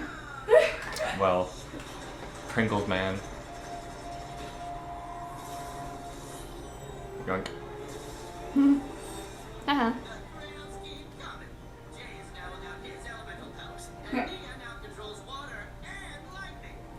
Okay, but that could be so deadly Yeah. if she used it right. Aw, depressed. Aw. That's me, depressed. Maybe you should have listened to her, you idiot. Yeah. And you still have your powers. Sora. Oh, sh I Wow. think she has a lot of fears. Yeah. Aaron, can you like move out of the way? Or is she fighting Aaron? Aaron isn't in the tournament because he has no power. He's cowardly. Dang. What are you? What are you? It's Boldero! It's a freaking child! That's Kizzy. I don't like Kizzy. Why? What does he do? I don't know. I just don't like Kizzy. I don't like Kizzy's power. It doesn't make a lot of sense. Is it a boy? What is it? I have no idea. I don't think they ever say. Wait, what's his power? You're going to find out. Balance. Balance? I literally wrote in my notes, balance isn't a power that really interests me. I mean, it's cool in stories. That's not even an element. I know, right? It's not even a power. That's why I said they just like make things up and later. Like, sure, tech could be a cool power, but balance? Master of balance on a tightrope. How is this even fair? Have some faith in her. Let's hope she has Oh my gosh, he said my name. Whenever I hear him, I think of Sonic. Aaron? Yeah. Me too. I cannot believe he was at Fan Expo and I didn't meet him. I'm still mad about that. He better come back this year. Dang. Oh my gosh. Oh yeah, there's a thing this season where they're rigging the tournament against a ninja. So keep that in mind. throughout some of these Just like... Like always. Yeah, Always every guy. beefing against them. Yeah. Come on, Boldero. He looks like a grape. Whoa. How'd you get so good with a weapon so bad? Because Sora is just goated. Yeah, right. That's why Aaron. Yo, If she has like... If you would automatically have a metal arm on your left side, then you're automatically amazing. They said the creator said that's not a metal arm, it's armor. Well, you know what? Still. It's But a metal I anyway. still think of it as a metal arm. Yeah, that's not canon. It's like kid who was. Don't be nice to the Rock. Cause he never even talks like He's so cute though. They're really annoying in other seasons. Like there's other versions. Isn't that the thing that are from that so one annoying. episode where Wildfire they and Kai. first meet like Kai and Nia again or something? No, those were the big ones, the cloud ones. Oh yeah. Did you hear what he said? She's smoking hot and likes to fight a lot. Damn. Like he's not hiding his crush. Yeah. He's thirsting for wildfire. Okay, he's the new master of smoke. He's so ugly not though. George Clooney. I already know He's that. gone. Hey, what are wildfire's powers Nicolas again? Cage. Fire? Heat. Huh? Oh, heat. It's So literally just fire. Yeah, It's pretty much fire, but they just wanted two fire people. Like. If I ever refer to Wildfire, I always refer to her like as a second master of fire because Heat just sounds stupid. I like Cinder so much better than Ash. He's better than Ash, but he's equally as ugly. Better than Ass. Yeah. Dang. She's out for blood. Yeah, she's having the time for her life. Okay, Wildfire would definitely be the first ninja to commit arson. She's really angry at him because or just kill someone. he got Kai stuck in the nether space. Oh, dang. Yeah, Kai is just going through it. Yeah, she's not in this like turn. suffering. I feel like this tournament would have been a bit cooler. I miss it. Yeah. Oh. But Kai is too busy having an animation Is upgrade she, like, is she a and teenager? being depressed. Yeah. Big of a teenager. Her and Sora and Aaron are like teenagers. Oh. Wildfire could have won. I hate how they make her lose in her first fight. Like, Beat up a minor. where is it? Yeah. Okay, so this is your Freyja, the new master of Wing, and Z-Trix. For Capinamoro. What's Z-Trix's power? I freaking forgot. But she has beef with Lloyd, that's important. Remember that. What's Z-Trix's power?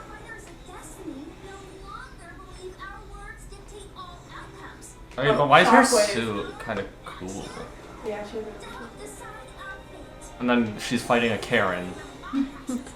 Wasn't that like the queen of Imperium? That's her sister. They're twins. Huh?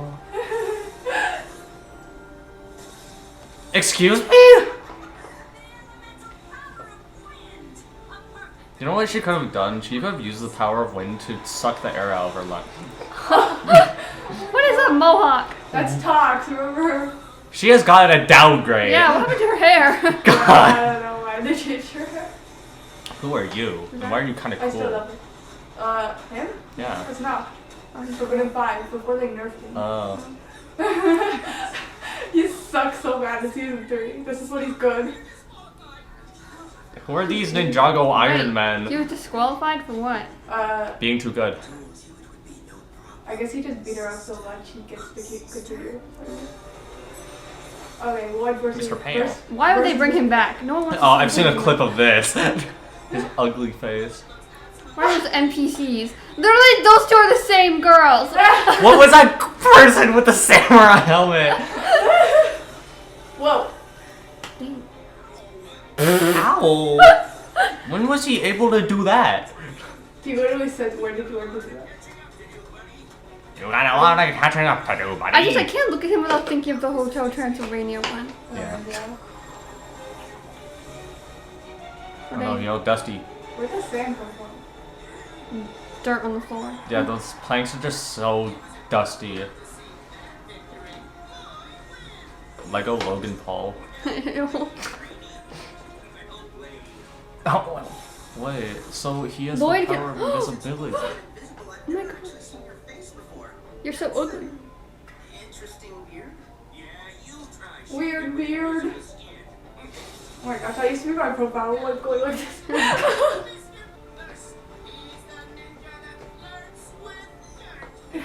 Ew. Okay. I hate that. Poor Cole. The dragon. The dragon looks so goofy. Frack. Ryu. Oh, and the snake. Frack. The cheese whiz snake. My boyfriend. I thought you said my boy frack. I did. Like that. your boyfriend. No. I just love him. Oh yeah, they're beefing at this point. Sound he made. He's so cute. I love him. I like him already. Most of the fandom hates on him, and I wish they would stop. He's such a sweetheart. Rude. He's so silly. It's kind of he It's like when he gives people me hate about Derek. he gives me Jar Jar Binks vibes. Oh my gosh. No! He's not as annoying as him though. Jar Jar Binks is annoying though. No, he's not. I don't like Jar Jar Binks. How did he know the it was fu- right there? Yeah. He just fell into dark. Oh, because he did that. Do you know, if you look back at that shot, you remember March of the Oni when he fell off the freaking That's Destiny's literally what I was Bounty. thinking. Why do we always think the same thing? We have like a weird sort of telepathy. Because it's Ninjago related. It's almost like it's supposed to be rigged.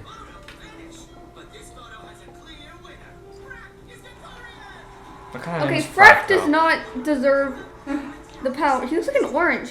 Yeah. Or a carrot. Ah, see, he's so cute. Yeah, he's like, yeah, take my powers. Cole just has a golden cake now. And he literally does that later. He's eating a piece of cake on the other way down. He's coping. Yeah. Is this a montage? Gonna need a montage. No.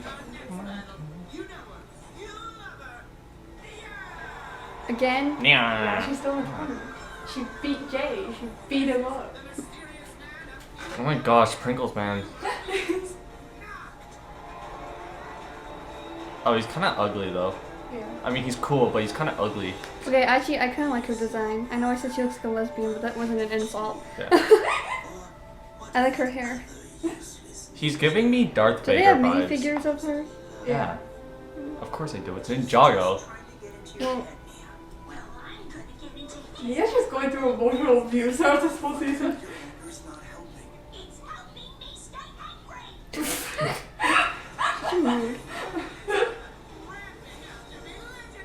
I like how they have all these different like fight, what is it, setups, Yeah. structures, or whatever. Different, like, Spikes. little playgrounds. Yeah. I feel like what is it, Lego battles? Is that what it's called? That game you play, Lego battles? What was it? It's supposed to be there. What was Lego battle? You have to watch. You have to give your opinion. Boom. Lego Brawl. Oh, Lego Brawls. Yeah, that sounds right. But it's not Lego Battles actually. I think Lego Battle was an old game. Yeah, it's on the DS game. I was expecting. what? Is this other. sexism? Yeah, don't remind her, Oh yeah, her now of it's her. played by Aaron's voice actor. So Oh. that's Sonic too. Dang, emo Sonic. No, that's just Shadow. And just like that, it's a tie game. Oh, Chapter Supreme. I think she could see that. Yeah.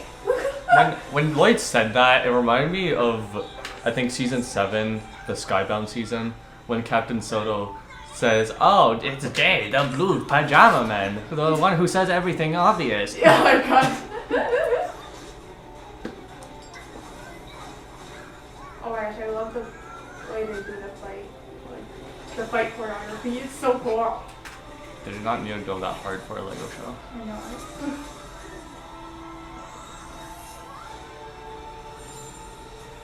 What the? Just gave it to him. Yeah, so weird.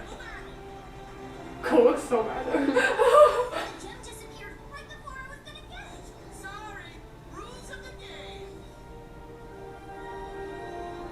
Depression.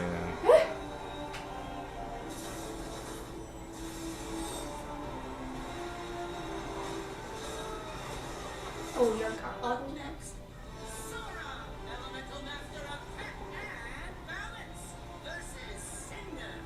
Oh.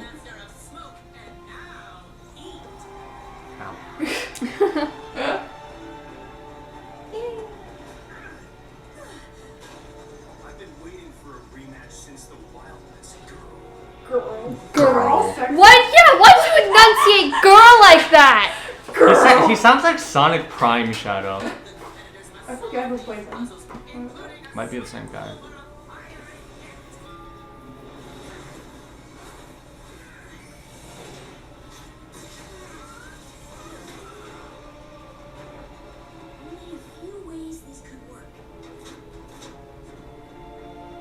give it to him. Oh dang. Just sounds like the same guy.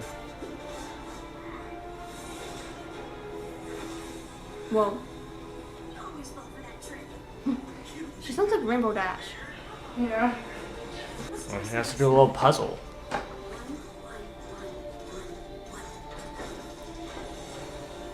Boring password. I know, right? Why did they allow what he's doing? Oh, he's just dead. Yeah, what? That's right. Aaron being evil. Ryu looks so goofy. Busted. Devonian, that's what it is. Something like that. So are you just demon? No, he's a monster. Demonian? Devonian. Oh. With a V. Only once in a time. Master Cold, sir. Can I You see? ask a question about your earth power? He's eating food. Why is it so blue? Oh, I think it's supposed to be pie, actually. It's not good. Blueberry. I feel resistance from the stone I don't experience when using my quake energy. You're probably trying to lift. Earth's power comes from below. Oh, I'm sitting in the face. Oh. Reach down and push out. Wow. I never considered how two similar powers could be so different. Thank you, sir. Why do people hate him? He's so nice. Exactly. Oh, Ross did it. Are you sure it's a good idea to help someone on Ross's team? You heard what Zane said. We can't let our past with laws color our judgment. She's Think evil. about Frank. Besides, isn't he Aaron's friend? Well, I don't know if you wanna be saying out loud. Aaron's going to do evil too.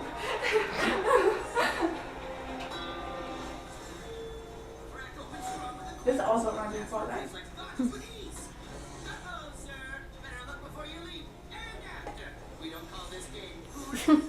He looks so goofy.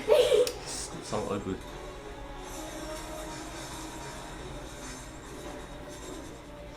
Why does he look like a scroll? Oh my gosh, he's dead a little. Just purple. I like how they have war powers though. It's cool how they get to use it. Ew, Really what was creepy that there. face? Yeah. Whoa.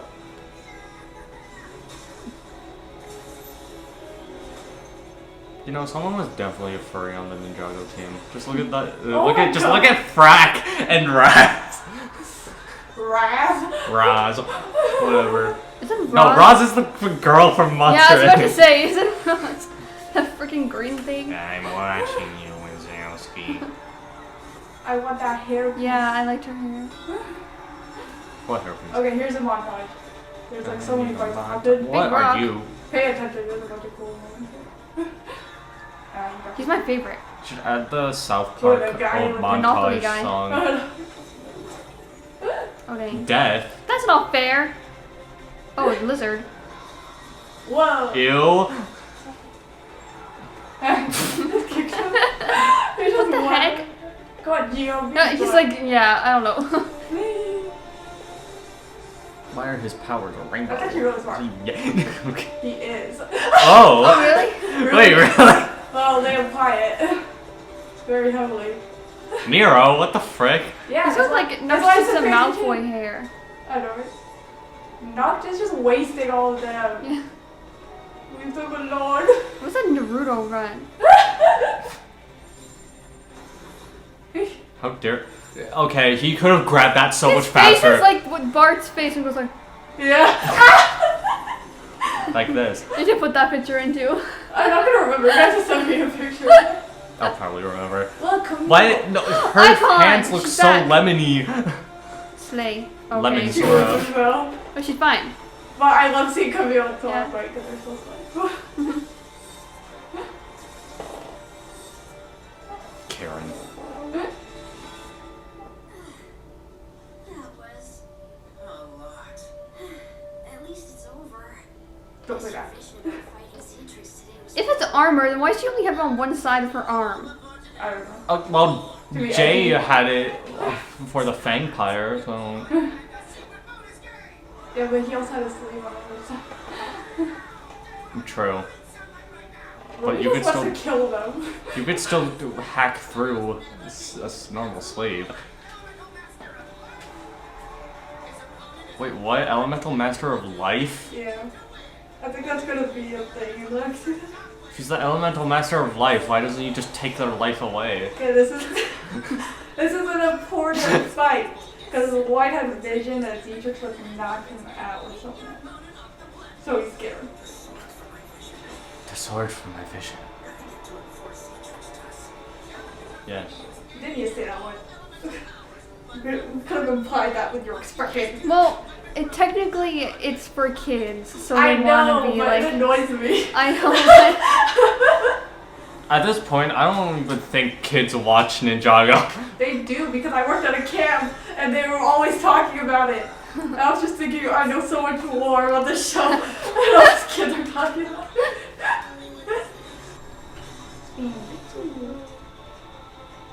Okay, why didn't you just go for the sword right away?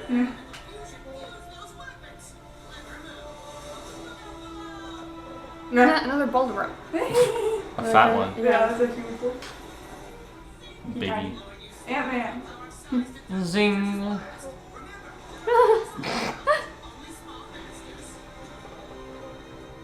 That reminds me of the Lego Ninjago movie game, like with the battles when you turn into Meowthera and everyone turns small. Yeah. They did so well, shit. Again. Dang. What was Yeah, that was like that She's out for pose? blood! Whoa. This is getting out of hand. Now there are 6 of that. Which one is real? Dang.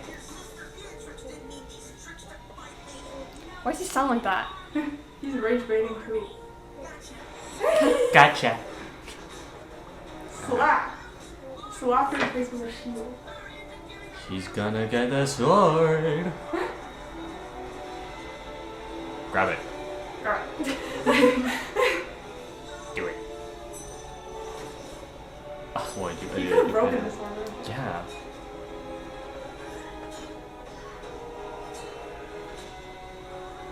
Lloyd, lock the frigate. Oh.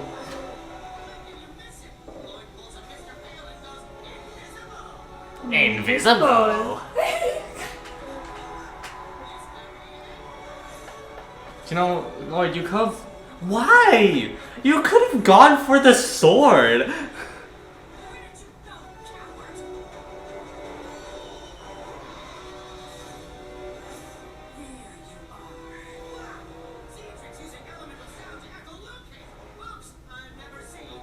Echolocation might be a funny door.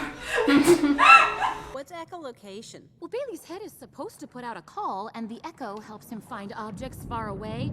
Oh, but apparently, he's still healing. No, I know you're talking about me. I really can't echolocate. Why can't I have this conversation again?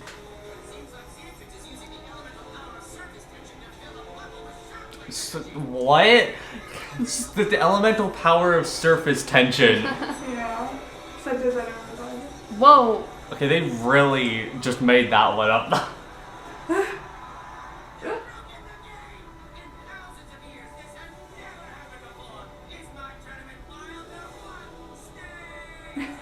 You know, I miss Master Chet.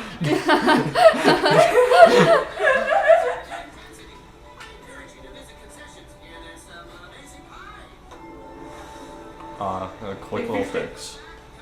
Okay, during the intermission, Sora gave him a pep talk, and she's like, you can do it. Okay, so now he has more confidence. I just cut that part out because it's not funny. Glinda. See, I've never seen Wicked, so I have no clue what you're talking about. Glinda floats around in a bubble. You've seen the I've seen The Wizard of Oz. You've seen the victorious episode of Wizard of Oz? The nice witch. Good witch! Whatever. I don't Or remember a it. sandwich. Are you a good witch? Nice Or a witch. sandwich? I like the music. Yeah. I know he big. Big. Stomp. Oh my gosh, Just crush her. I know. Oh. Didn't. Or that works. Okay, this part's important for a future fight, so you have to watch Oh no. What the heck? How did that not kill him? Oh, I love that shot. I know, right? Like, how did he not die for that? It's a freaking sword. Shouldn't that like have That should have sliced him open. Exactly. Lego gore. And like just red pieces come out. Quake snake ready to break. Frack. There's 3 more fights. Yes. There's 2 squid. Calamari squid. What are they called? Roving. What was that run? What was that goofy That's little scary. slide? There's some really good shots of this. I like the angles. Yeah. The videography is quite cinematography. Whatever. Videography. Yeah.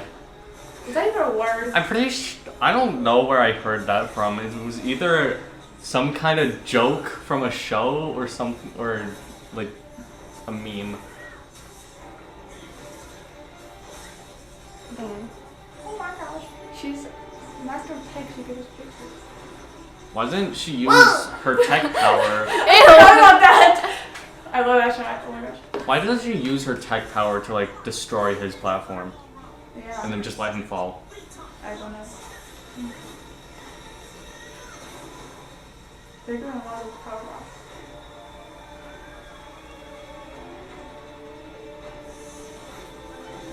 Imagine seeing that big foot coming towards you.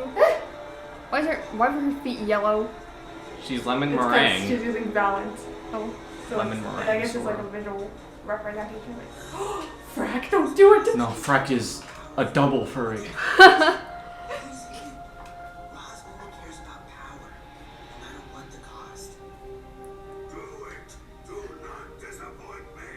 Oh, you guys. See, I'm gonna disappoint you. Yeah! Chop, chop. Go chop Freck. this quick. Then he gets Chop, abused chop, after. What? Ross beats him up after that. Wow! You know what? He did the right thing. Oh That my was so God. pretty. Poor Freck. She is just I think that's my favorite one. Yeah, that's a good fight. And because Frack is so cute. He's so Yeah. sweet. Yeah. He's, I don't know, he has good sportsmanship. Yeah. Yeah. Unlike the other one. Oh my gosh, now she has the rainbow hands. The gay hands. Yes.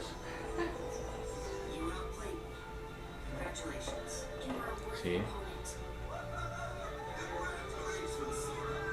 Why is that there? Because he's in a coma. Wow.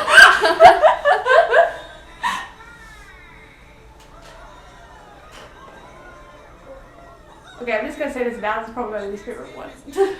Because of the ending of it.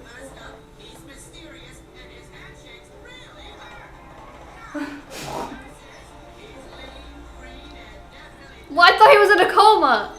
They're gonna make him fight in a coma? How are they gonna do that? They're gonna fight the body? She looks so. He's in a coma.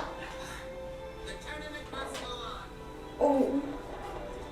that guy in the back scratching his head.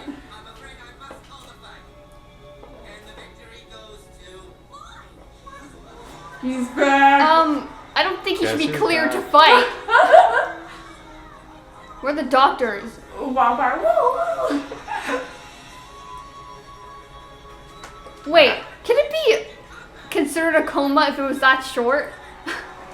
Just more like a quick I feel nap. like it was a few days.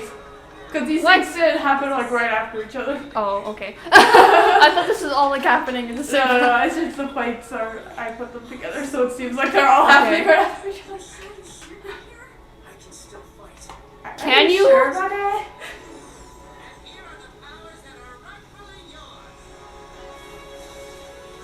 How does he like distribute the power? You just do. Wow, that Zane's voice actor like went for that. Oh no. Good Lord, lock in. I know you just woke up from a coma and are like suffering. Look, but lock Monopoly in. Man believes in you. Does he or is he evil? He's rigging it. Oh, he's evil? Never mind. Okay, Pringles Man doesn't. We hate you. He's I liked you before, now I hate you. Colonel Sanders doesn't believe in you. You're never gonna have a finger licking good That's tournament. a source dragon. Wow. And the source dragon wants him to win. Because there's a whole thing where the source dragons want them to do the tournament so they can find out. Is that the dragon that looks like Master Wu? No. Oh. It's a different dragon. Oh dang. Oh no, Colonel Sanders is mad. Colonel.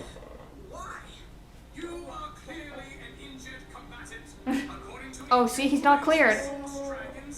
Why do you want to go on that long? He just wanted to be a little entertained.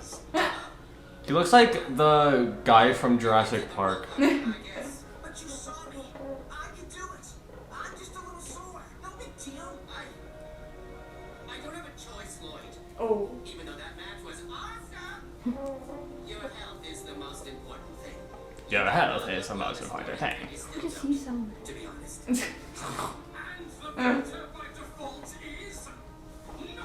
I wish we could have seen the full fight. That would have been cool. Yeah. And like, if you just had Noct, like, I love Lloyd, but if you just had Noct beat him up, like, that would make Noct seem so cool. Yeah. And evil. Like, they should have just gone for that instead of the disqualification. They could have had Noct literally just almost murder Lloyd. Okay, this is the last fight. This one has some talking in it too because plot stuff is going on at this point. The lighting is pretty. Yeah. Night fight. Why does he have buttons in his, what is it, walking stick? Okay, what is this frickin' coughing baby versus nuclear bomb fight?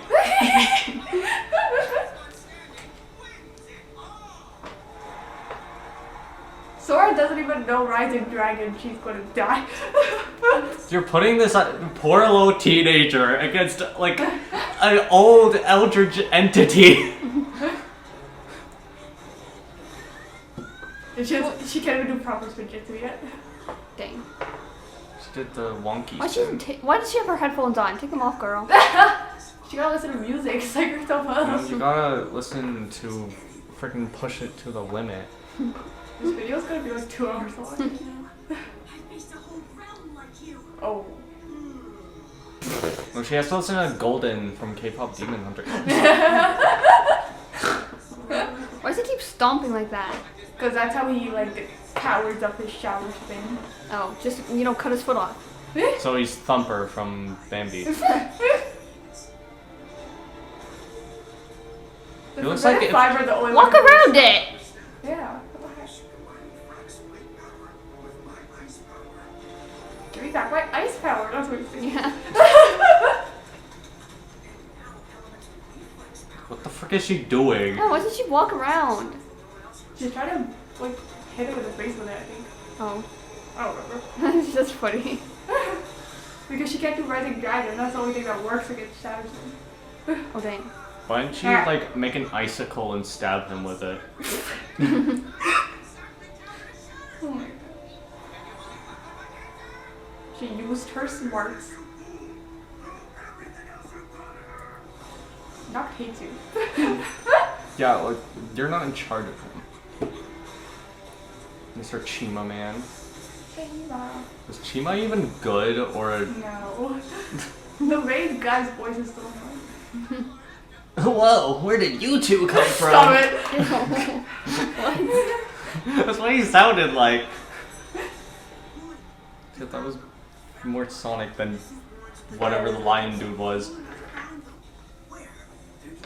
And as I say that, Sonic comes.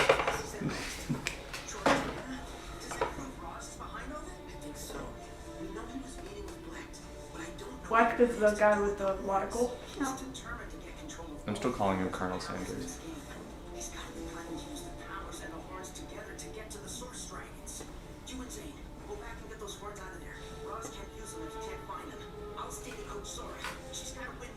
Is Aaron sleeveless too, or is that just like his shirt? He's sleepless.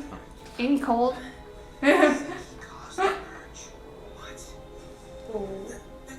Who caused the murder? Master Wu. So is Master Wu dead? Or They haven't really revealed it yet. he should be dead. Moro said in season 3 that he's not dead, so I guess not. Ugh.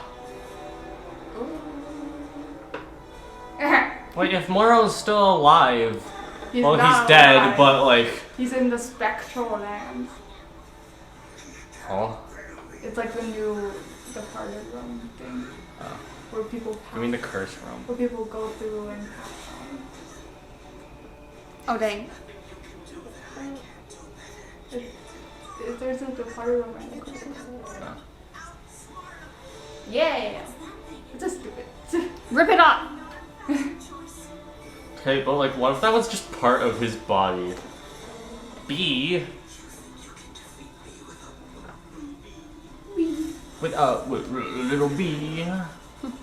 Yo, if she didn't do that, then you wouldn't be able to turn on.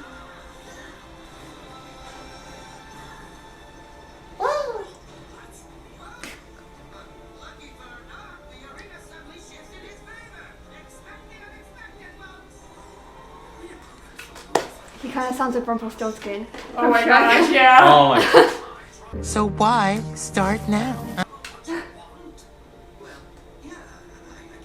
Only when he yells. Yeah. Come on, Sora!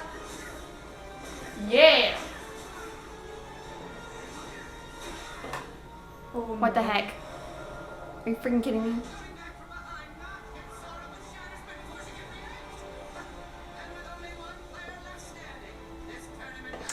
What? Wait, he was also knocked! And he was on the floor! And she was still standing, so why did she win? I don't know. Rigged. What is this logic? Okay, so Knocked wins, but then he gets disqualified after because it's revealed that the tournament was rigged, and then Sora ends up getting the medal later. So Say. this one. Okay, so now it's time for the question: why you watched like an hour of fight That scenes? felt like 20 minutes. I think it was an hour. It was a lot of clips. Which one did you like better? The fights in particular. Season 4 or season 2 of Dragon's Rising? Well, obviously Dragon's Rising because they have more budget Yeah, than the old seasons. I like season 4 better. I think the fights are better. Okay. Season 2 is kind of goofy. Wait, which one do you like? This? Season Wait, 4 what? is Season the 4 original is the one Ninjago. with Oh, Skylar. okay, no. I like this one better. Okay, I Dragon's do too, Rising. so it's unanimous. This one wins the category. Dragon's Rising Season 2 Part 2 wins. I think it's because Thank you for helping animation me. upgrade Yeah, and it definitely everything and budget. And I like Sora's character. Yeah, and I think they have more interesting setups for the fights. And Yeah, because they do like and they could also have had, done like they what also they had did with more Skylar. fights too. They did what they did with Skylar and gave them like the multiple power kind of thing. Yeah, I think they used the tournament to its full advantage for the plot. Well, season 4 kind of cuts it off way too soon.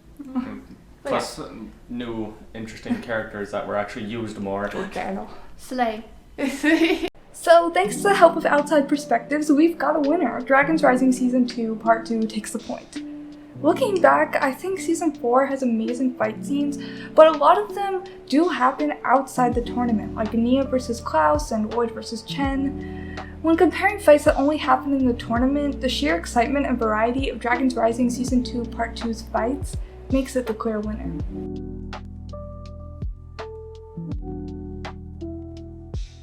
The next category we're going to look at is hero/character development. We're going to explore the character development given to our main heroes in each season, starting with Season 4. Let's start by looking at Lloyd's character development. I find Lloyd's role as the leader of the ninja team in this season to be really interesting. The whole season kind of examines how Lloyd fits into the leadership role, as he tries his best to bring the team back together. Lloyd feels responsible for keeping the team together, and this is pretty well demonstrated in episode 2, where Lloyd is set on them sticking together. The island's big. We'll need to split up. No, we stick together. He wants to make sure they don't drift apart during the tournament, as he finally got them on the same page, and he doesn't want to let the team fall apart again. Especially since he would feel responsible if it happened again, since he was the one that convinced them all to reunite. One line I really love is when Lloyd is visiting all of the ninjas separately in episode 1, and he says to each of them, "The team needs you now more than ever." How did The team needs you now more than ever. The team needs you now more than ever. Who says the great and powerful green ninja needs a team? I like this line because is it really the team, or is it just Lloyd who needs them? When you really think about it, the team splitting up must have been pretty devastating for Lloyd. They were really the first family he ever had. He never had his biological family fully together until after he had already become a ninja. His classmates at Darkleys had never accepted him. He was deeply lonely until Sensei Wu and the ninja took him in. When Zane was gone and then the rest of them all split up, it must have been awful for him to have his found family fall apart.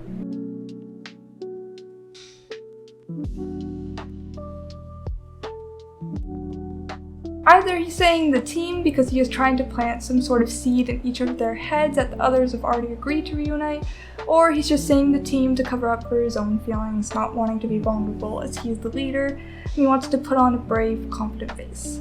Or both, who knows, maybe, there's so many layers to this. I just love how you can interpret this line in so many different ways, and there's so many things he could mean by it. Lloyd's leadership continues to be explored throughout the season. One example is when Lloyd is trying to squash Cole and Jay's beef when it's announced that the two will have to fight each other in the tournament. He wants to do his best to stop them from hating each other before they fight, because he knows this fight could be the end of the team forever, since Jay didn't even want to return to the team in the first place because of his beef with Cole. While I find Jay and Cole's beef to be so annoying, I like Lloyd's role in trying to prevent the fight, and ultimately just helping the two to realize that they shouldn't hate each other before the fight begins. I also like how they show how Lloyd is a great leader outside of just leading the ninja.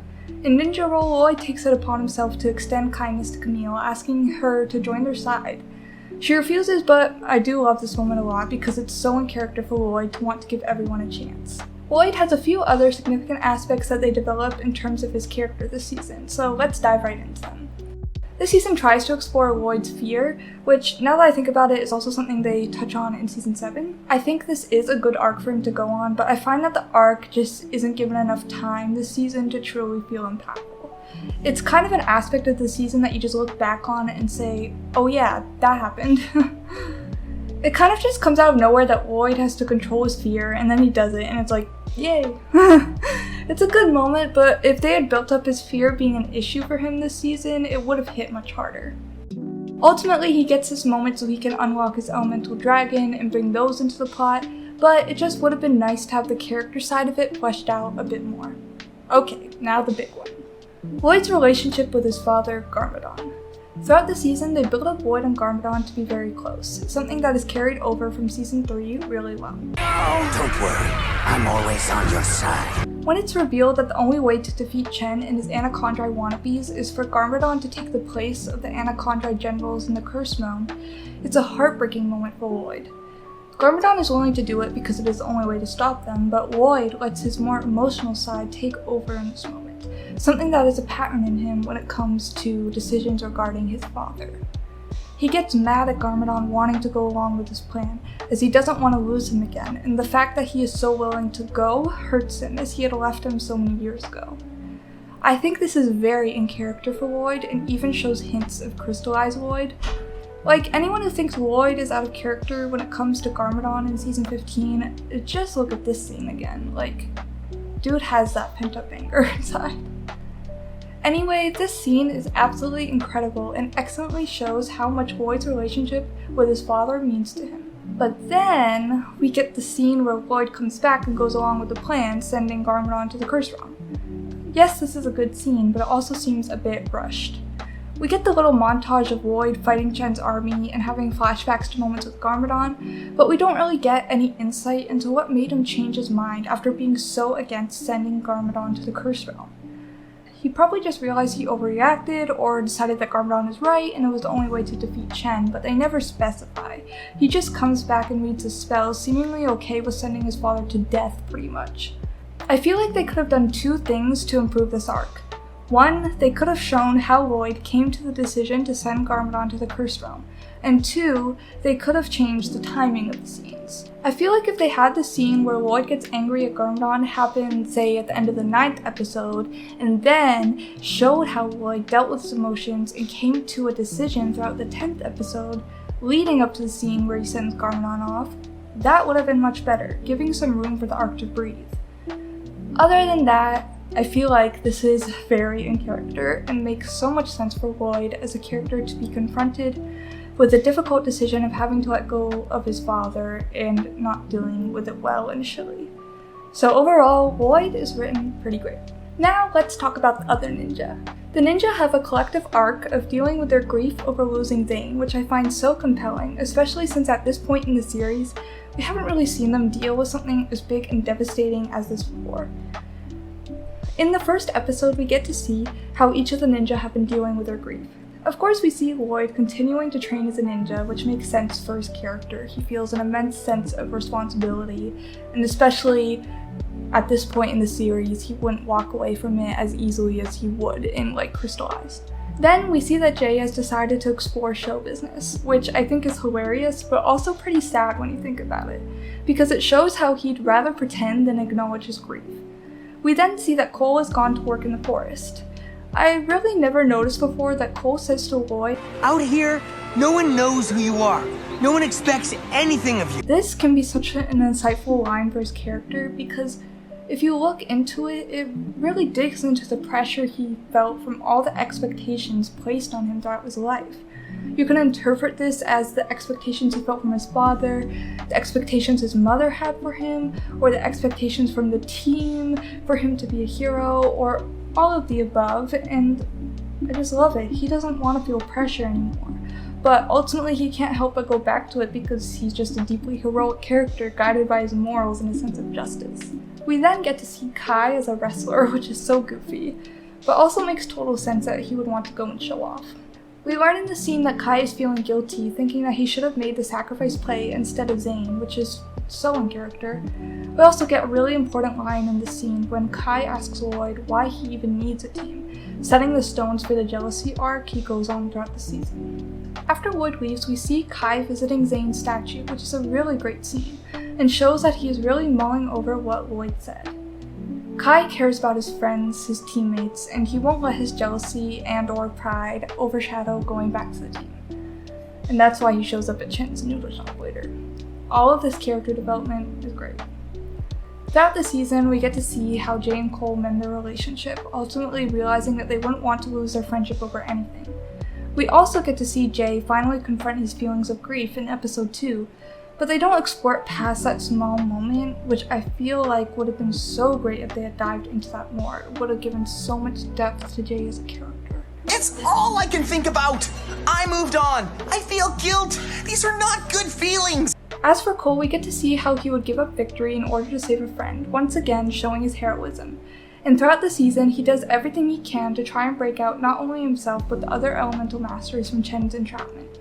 As for Kai, there's a lot of focus on Kai's cocky personality, especially in episode 1, and as the season goes along, they continue to plant seeds of jealousy. In Ninja Roll, Skylar proposes to Kai that he helps get Lloyd out of the tournament so that he can win the tournament, but he immediately refuses, showing that tempted by others, he won't give in to his jealousy. It's not until Chen's staff corrupts him that he lets out his deepest emotions that he would never give into or let himself confront at all. I think this makes total sense for Kai as a character. We know he cares about Lloyd too much that he wouldn't even think of turning against him unless something magical was affecting him. I also like the fact that after this jealousy arc this season, Season 5 really doubles down on Kai's love for and protective nature over Lloyd. So everything with the ninja, and those three in particular, Kai, Cole, and Jay, is great. There is one thing I find kind of strange though, and it happens in the episode Day of the Dragon. The ninja have just gotten Zane back and they're searching the island for Skylar when Zane crashes, falling into a pit. The ninja just leaves Zane to fend for himself in this moment, which I find really strange considering they spent the whole season trying to get him back, feeling guilty about his death, and now they're just letting him find his own way out of danger. I find it weird that one of them didn't stay back to help him. It wouldn't have changed the Zane dragon reveal scene all that much really. Like, they probably just did it because they wanted him to be alone, but if one of them was up and looking down into the pit, it wouldn't have changed much. Well, anyway, speaking of Zane, let's talk about his character development. Last we saw Zane, he had sacrificed himself to defeat the Overlord and save his friends. It was hinted at the end of Season 3 that he had somehow rebuilt himself, and in this season we get to see his rebuilt version. Throughout the season, Zane is pretty much having an identity crisis, struggling with the fact that since he is rebuilt, he isn't the white ninja anymore. He has to learn to accept himself as he is now and remember that he is still the ninjoid he was before. This struggle he goes through is visualized in the show as Zane having a vision of an ice dragon that he thinks is attacking him. It isn't until he accepts himself, realizing that he had to overcome his fear that he is different from who he used to be, that he is able to no longer perceive the dragon as attacking him, and instead unlocks the dragon as a part of himself.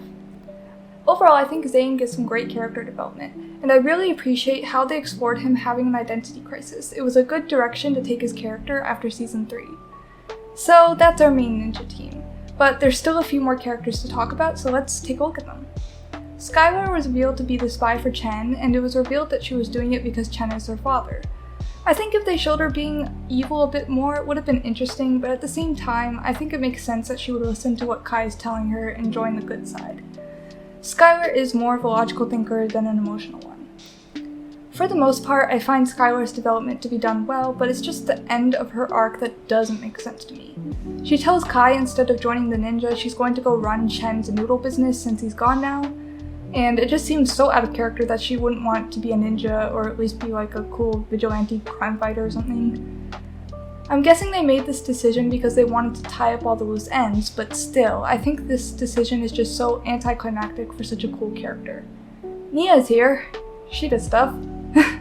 She sets out to help the ninja and infiltrates Chen's island, but other than that, she doesn't really have any character development this season. At least she was incorporated into the plot somehow. Now for our last two characters, Wu and Garmadon. Garmadon takes the sensei role this season, tagging along with the ninja to Chen's island. He has good moments, giving the ninja advice and guiding them through the tournament. It's also shown that he has a past with Chen and Klaus. I think this is a great addition to the season, adding more to Garmadon's past and exploring his morals, while also adding more depth to the antagonist characters. They also throw in this reveal that Garmadon took a love letter Wu wrote to Misako and signed his name on it instead, and for some reason that was the whole reason Misako agreed to marry him. It's a pretty stupid plotline, but for some reason it plays a role in the back half of the season, causing tension between Wu and Garmadon. Well, Wu is the only one that's mad really. Garmadon doesn't really do anything, he just feels guilty. When Chen reveals this to Wu and Misako, Wu literally says to Garmadon that he's never been a sensei, which I think is pretty harsh. What Garmadon did was obviously wrong, but Misako must have had some feelings for Garmadon to marry him and have a kid with him. If they're trying to say it was just the letter that made her fall in love with him, that's pretty crazy. Anyway, this is the only thing Wu really does this season, beef with Garmadon. When Pythor reveals the way to defeat Chen, Garmadon's reasoning for going along with the plan is that he feels guilty for all the wrong he's done, and that's low-key devastating. Dude thinks he has to technically die in order to make up for everything bad he's ever done. So he gets sent off to the Cursed Realm, but he does get the chance to apologize to Lloyd, which I think is a great moment. In the last scene of the season, Lloyd is giving a speech for Garmadon, and Wu adds, "Student of Sensei Garmadon," which I guess makes up for his crash out at him.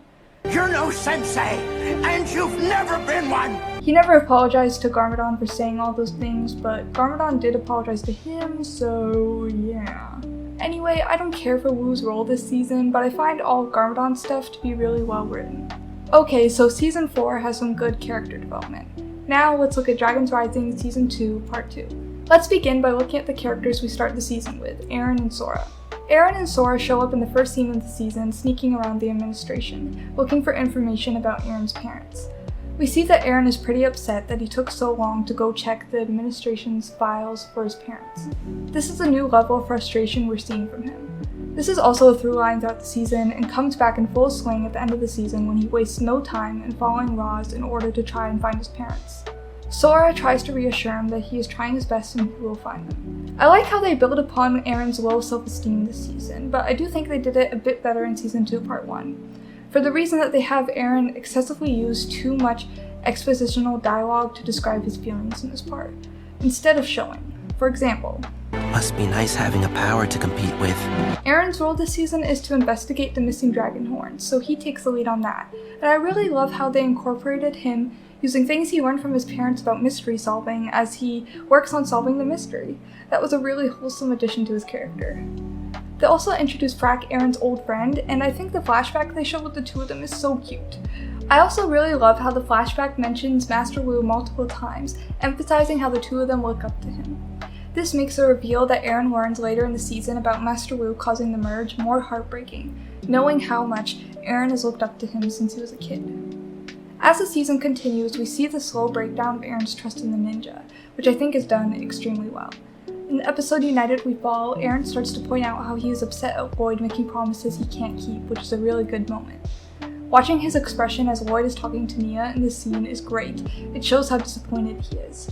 When Roz reveals to Eren that Sora lied to him about using his object's ninjutsu, Eren doesn't believe him at first, which shows how much trust he has in her, and I like that they didn't make him instantly believe Roz.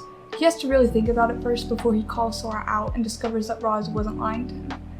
The whole confrontation scene with Eren and Roz is one of the best parts of the entire season, and provides so much good character development for Eren. Roz reveals to Eren that Master Wu caused the merge, and that completely shocks Eren, making him really think about how much he trusts a ninja.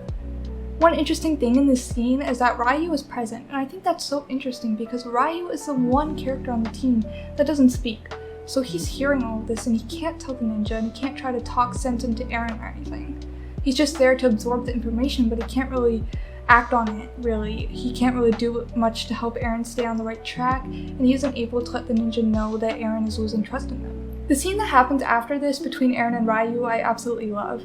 Eren is thinking over what Roz said to him, wondering if he's really right, but still not fully believing what he said. He remarks that Brack trusts him, so maybe he should trust him too. This scene really just shows how Eren is torn, not knowing who to trust, and that he just feels very alone. Eren knows from experience that Roz only cares about power, but his feelings get too in the way of logic. Once Brack shows Eren Roz's techniques, and it actually works for him, he gets way too excited and doesn't think about what he really just did. After Roz's technique works right away, he becomes too angry at Sora and the ninja, who haven't been able to get him to that point for all the time that he's been training with them. Eren calls out Sora later for lying to him, and instead of continuing to lie, she admits that she did. Although she told him the truth, he still feels even more dejected. His self-esteem has been hanging on by a thread for a while now, that even when Sora apologizes and tries to explain, he just doesn't want to hear it. I really love how Sora does try to make things up to Eren, but he keeps pushing her away, and the tournament also just keeps getting in the way of her really getting to talk to him about everything. The lack of communication makes the rift in their friendship even larger. After Sora admits she lied to Eren, he goes to Roz, finally admitting to him that he was right. For the rest of the season, Eren is more bitter towards the ninja, but nobody is really fully clued in on it except for Sora. It isn't until the season finale that the others finally take more notice, particularly Lloyd. After hearing from Master Wu himself that he did cause the merge, Eren returns to Lloyd and Zane during the final tournament fight in a great scene. As Eren tries to explain everything to Lloyd, it's clear that Lloyd can't give his full attention to it, as his attention is needed everywhere at this moment. Lloyd does express shock and denial over what Eren tells him about Master Wu, but he doesn't give the amount of time Eren would prefer him to give it right now, which only makes Eren more frustrated. The look Eren and Roz share as Eren leaves to go back to the City of Temples monastery is great. It shows how much Eren has been ruminating over going along with Roz. In the finale, seeing Roz and Eren work together against Noct for the first time is really cool. Seeing him fully lean into working with Roz for the first time is a big moment for his character. He's truly made that leap at this point. The season ends with Eren desperately following Roz and the Forbidden Five through the monastery portal gate, looking back only once at Lloyd and Sora trying to stop him. He is desperate not to lose Roz, as he reveals in the last scene of the season that he believes that Roz is the only one that can help him find his parents now. Overall, Eren's arc this season is incredible, and I loved how they slowly showed his perspective shift as he was challenged with new information. As for Sora, her development is amazing as well, really tying into Eren's. Her fight with Eren causes her to reflect on her other relationships, particularly how she treated Jordana, and I love seeing Sora apologize to Jordana and admit that she was wrong. She is really hard on herself for letting down Eren and hurting Jordana, which is very much in character for her. Other than that, Sora is competing in the tournament and is shown expressing a lot of nervousness over it, which is also completely in character for her. I like seeing how she slowly builds up confidence throughout the season, but loses a lot of it when Lloyd gets injured and isn't there to coach her. She feels she needs Lloyd in order to succeed in the tournament, still feeling that she is not as skilled as she thinks she needs to be. I think this is a good aspect to her character, as I don't think she is someone who would instantly gain confidence and think she was unstoppable. I really like that while Lloyd helps Sora, she also helps him, particularly shown in the sword chapters. When Lloyd is struggling in his fight against Zetrix, she gives him advice that he once gave her. and that gives him the push to win the fight. Lloyd and Sora's relationship is so freaking special to me. So Sora rocks. They write her very well, which has been a consistent fact throughout Dragon's Rising, at least in my opinion. Okay, so we have a few more characters to look at. Cole, Zane, and Kai don't really get any character development this season. They're kind of just along for the ride, and yeah, that makes sense considering the amount of characters they have to juggle in the show. As for Wildfire, we get to explore her grief over Kai being gone and trying to live up to him, which is great for her character. I love when they explore the deeper aspects of her character. I think the scene she has with Nia in Enter the City of Temples is really good, and I appreciate how they are starting to build up her relationships with the other ninja besides from Kai. I appreciate the addition of her being scared with heights after the events of Season 2 Part 1, and the little arc where she has to face that fear in the finale in order to save Roby is cute. I think Wildfire is once again the MVP this season, bringing goofy, fun vibes and balancing out the drama of the season with humor. Moving on to Nia and Jay. This season explores their relationship after not seeing Jay for quite some time. In the episode Inside the Maze, they finally see each other again, but Jay doesn't remember Nia at all. The episode begins with a flashback of the ninja team training, emphasizing Jay and Nia's relationship, which I think was a great choice, because it really makes the fight and Jay's disdain towards Nia even more impactful after seeing how much they were in love in the past.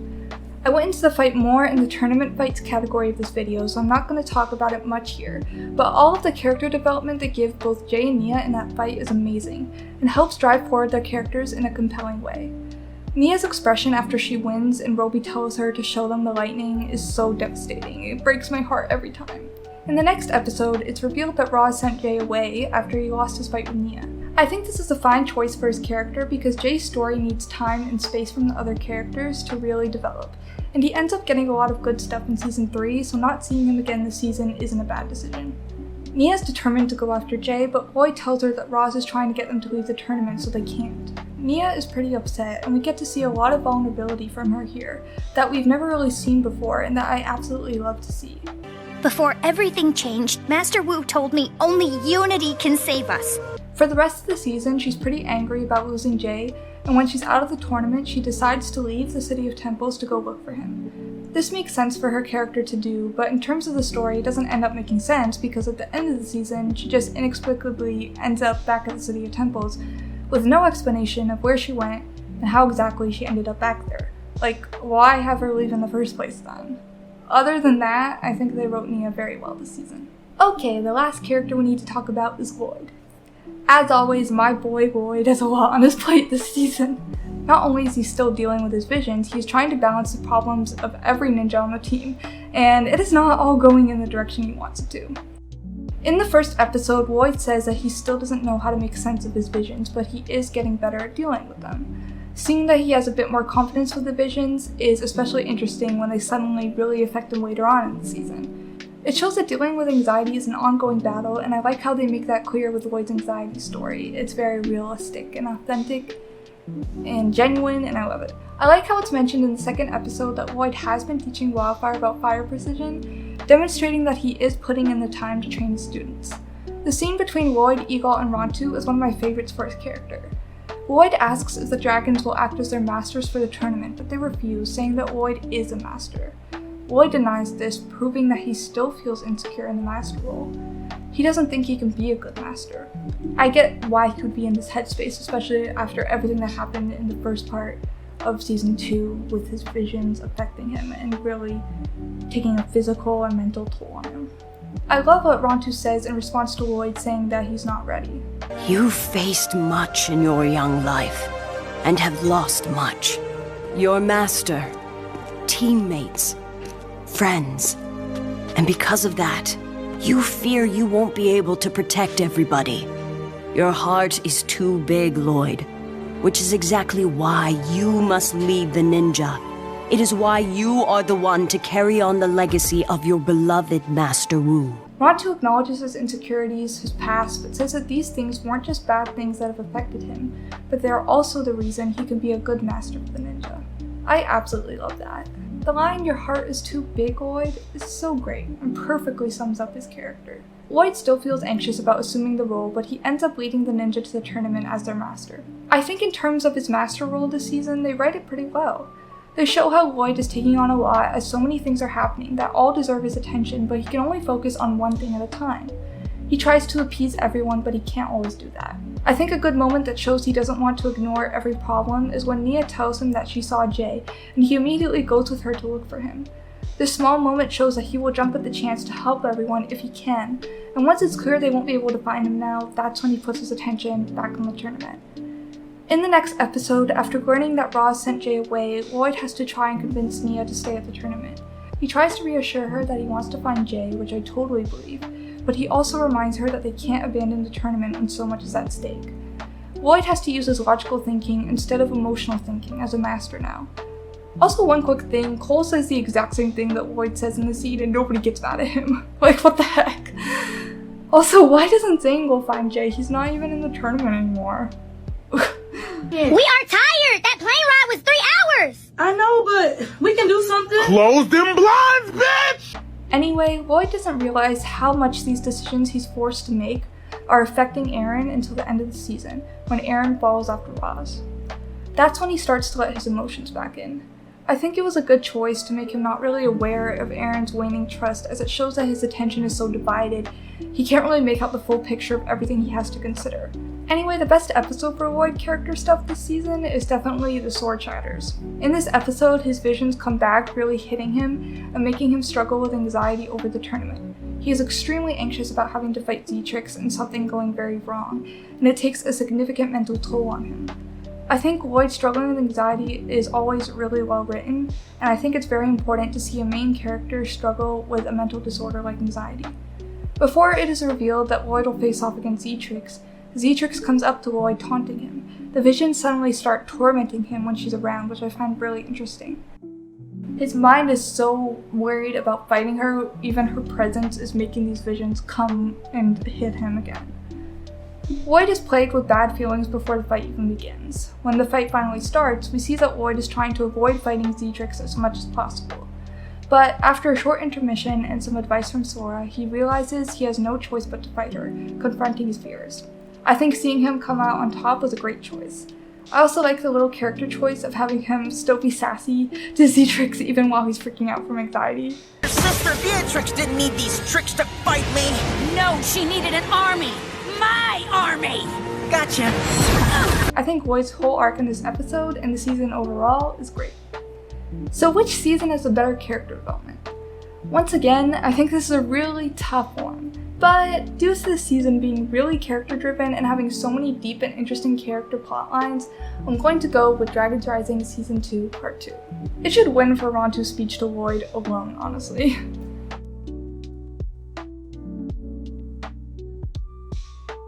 So we've come to the last category, and it seems that Dragon's Rising Season 2 Part 2 is going to take the win, but we're still going to take a look at this category. The last category is season structure / overall enjoyment. We're going to examine how each season is structured in terms of plot and how enjoyable the season is overall. Of course, the enjoyment factor is completely based on my own enjoyment, so you might not agree with me, but it's fun to look at both seasons and see just how many things you liked about each one. Let's start with Season 4. Season 4 wastes no time in setting up the plot, getting the ninja to set out on their quest to save Zane right away. They give enough time to see how the ninja are adjusting after the events of Season 3, while also keeping the anticipation for their new adventure up. Master Chen is directly mentioned in the first episode and is seen in the last scene in the episode. All of this goes along at a good pace, not feeling rushed. We're also introduced to a lot of notable new characters in the first episode: Skylar, Klaus, and a large assortment of elemental masters. Meeting the elemental masters in this season is like ushering in a whole new exciting chapter of the show. It's so exciting to see other characters with powers like the ninjas, and the different powers they all have are really cool. These character introductions help flesh out the world of Ninjago even more as well. While the tournament doesn't start until the second episode, we do get to see Kai and Karloff fight in episode 1. It's a cool fight, as it is the first time we have ever seen one of the ninja face off against another elemental master, but I feel like it undercuts the intensity of their fight in episode 2. At the end of the first episode, they arrive at the island, making sure the next episode can go right into the tournament. Zane is also shown at the end of the first episode, building plot suspense. It's a unique twist to have Garmadon join the ninja on their quest instead of Wu, but I think it makes sense and ends up working well for the plot and the character dynamics. The tournament doesn't start too late into the season, which is great, kicking off in episode 2. Episode 3 starts by establishing Zane's visions and that Pixel is with him. Cole is able to eventually find Zane in episode 4 after getting eliminated in the tournament, but it takes some time to escape, which doesn't make any of it feel like it came too easily. This season uses foreshadowing well, having Klaus hint at Garmadon being deceitful with the letter he gave to Misako in Ninjago, which ends up largely affecting things later in the season, for some reason. It's randomly revealed that there's a second round of the tournament in Spy for Spy, which I didn't know there were multiple rounds. Oh, lighten up, Green Ninja. This isn't a trick. This is a feast to celebrate the 8 of you making it to the second round. It being the second round doesn't have any impact on the plot, so I don't know why it was really worth mentioning. Anyway, after episode 6, the tournament is officially over, as Chen cuts it off early so he can just skip ahead to stealing everyone's elemental powers. So, the tournament season only has a tournament occur for 5 episodes out of 10, which is pretty disappointing. There's also some strange, unnecessary plot points littered throughout the season, such as Jay's leg getting broken. This doesn't really have any significant impact throughout the rest of the season, so it just seems unnecessary to spend time on. In Spellbound, they finally reveal Garmadon's full history with Chen in the Serpentine Wars, which sets up the Anachondri, which have been hinted at since Chen's formal introduction in episode 2. Chen does actually execute his plan after a fake-out defeat by capturing Skylar after she betrayed him in Day of the Dragon, so that he can complete the spell. And while it makes him a more intimidating villain that he was able to actually complete his plan, this plot point falls kind of flat without the intriguing tournament aspect to it. Like, just imagine Chen actually inserted himself into the tournament, shocking everyone, and then he defeated Lloyd and was able to do the spell. That would have hit so much harder. But yeah, I've always found that the back half of the season is just not as interesting as the first due to the lack of the tournament. The greatest fear of all stands out as the slowest episode in my opinion. In the episode, the ninja released Pythor, the last living Anachondri, from jail so that he can help them figure out how to defeat Chen and his fake Anachondri. But that's pretty much the only notable thing that happens in that episode. The episode also starts with some pretty cringy exposition dialogue. Pythor is pretty entertaining in this episode though, and it's cool to see him again. Chen ends up kidnapping Pythor to use his essence to keep him and his army as Anachondri, which allows Pythor to ultimately find Klaus' spellbook. Chen gets a head start on his plan by diverting the ninja from where he's taking his army with his doodle trucks, which is interesting enough. But I find the season finale to fall kind of flat besides the stuff with Lloyd and Garmadon. It starts with Chen and his army attacking Jamonikai village, which I don't know why Chen would start with attacking a small village. It's a pretty boring way to start his big plan. The final fight ends up culminating at the Corridor of Elders, which also isn't that interesting. It just all feels pretty anticlimactic. I like the montage where the ninja gather allies, but other than that, it really doesn't feel like a finale episode. Anyway, here are some other random things I wrote down while watching the season that I feel should be considered for the overall enjoyment category. Hinting to Nia having an elemental power in episode 1 is so cool. It feels natural and is awesome to look back on after watching the seasons after this. The scene in episode 2 with Kai, Jay, and Skyward is so freaking hilarious. Them looking through the peepholes is so weird. Why did they have to include this part? Klaus rigging the tournament so obviously should have clued in the other elemental masters honestly to what was going on. Pixel trying to help Zane rediscover who he is cool, and her restraining from telling Zane that she is scrapped is so heartbreaking. The way Garmadon just moves on after Cole is freaking dropped through a trapdoor. Zane almost escaping but then finding out Pixel is scrapped is an amazing scene. It's so freaking emotional and a top 10 Ninjago scene for me. The Falcon randomly showing up to help Nia find the ninja kinda comes out of nowhere. Why did Dareth have to come along? Klaus literally finds out that Nia is a spy because of Dareth. He's so annoying in the season. Garmadon just casually mentioning that he's seen Jacob before in ninja roles seems goofy. Like, I would be a bit annoyed if my teacher withheld information like that from me when I'm a ninja tasked with saving the world.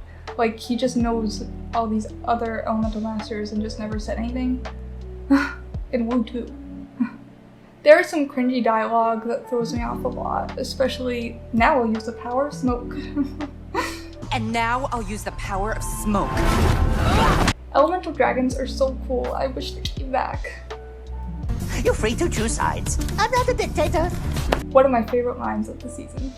How could Lloyd not tell that Kai was lying when he does that fake evil laugh? I like how they tied up the loose end of Klaus' spellbook by having Lloyd burn it. I love the moral tease at the end of the season. It gets you so hyped. So that was season 4. Now let's take a look at Dragons Rising Season 2, Part 2. In contrast to Season 4, this season takes longer to actually start the tournament. The tournament officially kicks off in the 4th episode, Inside the Maze. It also starts with a letdown of a fight with Zane vs. Zur, but then immediately treats us to one of the best fights of the entire tournament with Jay vs. Nia. Despite starting the tournament 4 episodes in, there are a lot of great moments that occur beforehand that mostly make up for the late start, building intensity and anticipation for the tournament and other aspects of the plot. For example, the scene where the robot tries to take Lloyd out with the poison is so good, and the ninja having to try and sneak their way into the tournament is exciting and helps to set up the whole fishy side of the tournament.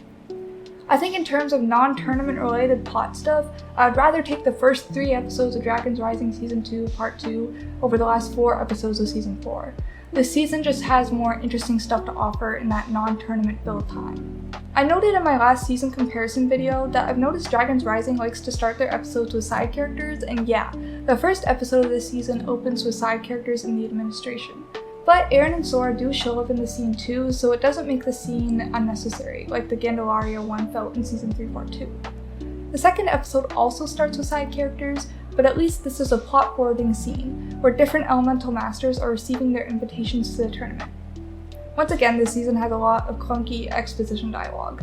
That's kind of assumed to be a part of Dragons Rising at this point, just like the earlier seasons are assumed to have cringy dialogue. Overall, I find the humor of the season to be pretty solid. I don't find that a lot of jokes miss the mark for me. I really appreciate the Tournament of Elements call out in episode 1, with the Source Dragon of Motion calling Chen's escapade an invitation. This season knows what it is, rehashing an old idea, but they flip the lore and acknowledge those past things they're re-exploring, so it's nice to know it's self-aware but also trying to be new, and honestly, it works. I like how they emphasize the importance of appreciating the Source Dragons in the tournament, pointing out its cosmic importance and really cementing the connection between this tournament and the missing dragon horns. The Elemental Cup is literally made from Archdragon horns and kind of brings the whole puzzle together, which I think was a good connection of lore. I also appreciate how the writers cleared up the plot hole of why don't the ninja just use Rising Dragon to win every fight, by having the characters explain that they can't use it in every fight because the Source Dragon in Motion wants them to compete honorably. And as this is a tournament focused on elemental powers, they have to focus on using their elemental powers. Not having the instant win button of Rising Dragon also keeps the fights interesting and actually makes the audience feel suspense, wondering if the ninja will actually win. Speaking of the Source Dragon of Motion, I find the scenes where she shows up at the monastery to be peculiar. The first time she shows up, it really seems a bit sudden. I mean, yes, it makes sense she would be there to urge the ninja to find justice for the matriarch dragon, but also it just seems to happen with not enough build-up. The ninja also don't seem very shocked at the fact that she just shows up, which seems like a misstep, as they have not really interacted with any of the Source Dragons before, apart from Lloyd. Her scene with Lloyd at the end of the season is an amazing scene, but once again, she just shows up. I think if she had been weaved into a few more episodes throughout the season, it would help keep the emotional stakes of finding justice for the matriarch dragon up, while also establishing a relationship between the Source Dragon and the ninja, mainly Lloyd, which I think would be so interesting. Episode 2 shows us Kai and Bonzo in the Nether Space, which is good that they don't just forget about them for the rest of the season. However, they don't really spend a lot of time on them, so until they figure out that they can communicate with Nia and Ryu through Ryu's scales, it is easy to forget about their part in the plot. But overall, I don't think there is much they could have done to make the role better, and this is good in and of itself. The scene where Kai finally is able to communicate with Nia is a great scene, and allows for Kai to fill someone on the team in on the Forbidden Vibes plan. I find the scene ends a bit abruptly though, and Nia ends up disappearing for a few episodes and then randomly reappearing at the end of the season. So that is all just a bit muddled and could have been cleaned up a bit. When I was rewatching this season for this video, I didn't even remember if we saw what Nia was up to during that time she was away from the tournament, and it felt weird when she just all of a sudden showed up again, saying she was captured by Noctin rocks. That would have been interesting to actually see rather than just having it told to us. The tournament does introduce some out-of-pocket elemental powers that kind of take you out of the world a bit, as they're so strange to be considered elemental powers. It makes sense that they would have to reach for such out-there powers though, because they want to introduce new characters and expand the world. And they can't rehash every old power that has already been explored. Yes, they can introduce a new Master of Shadow, but they can't do that for every power.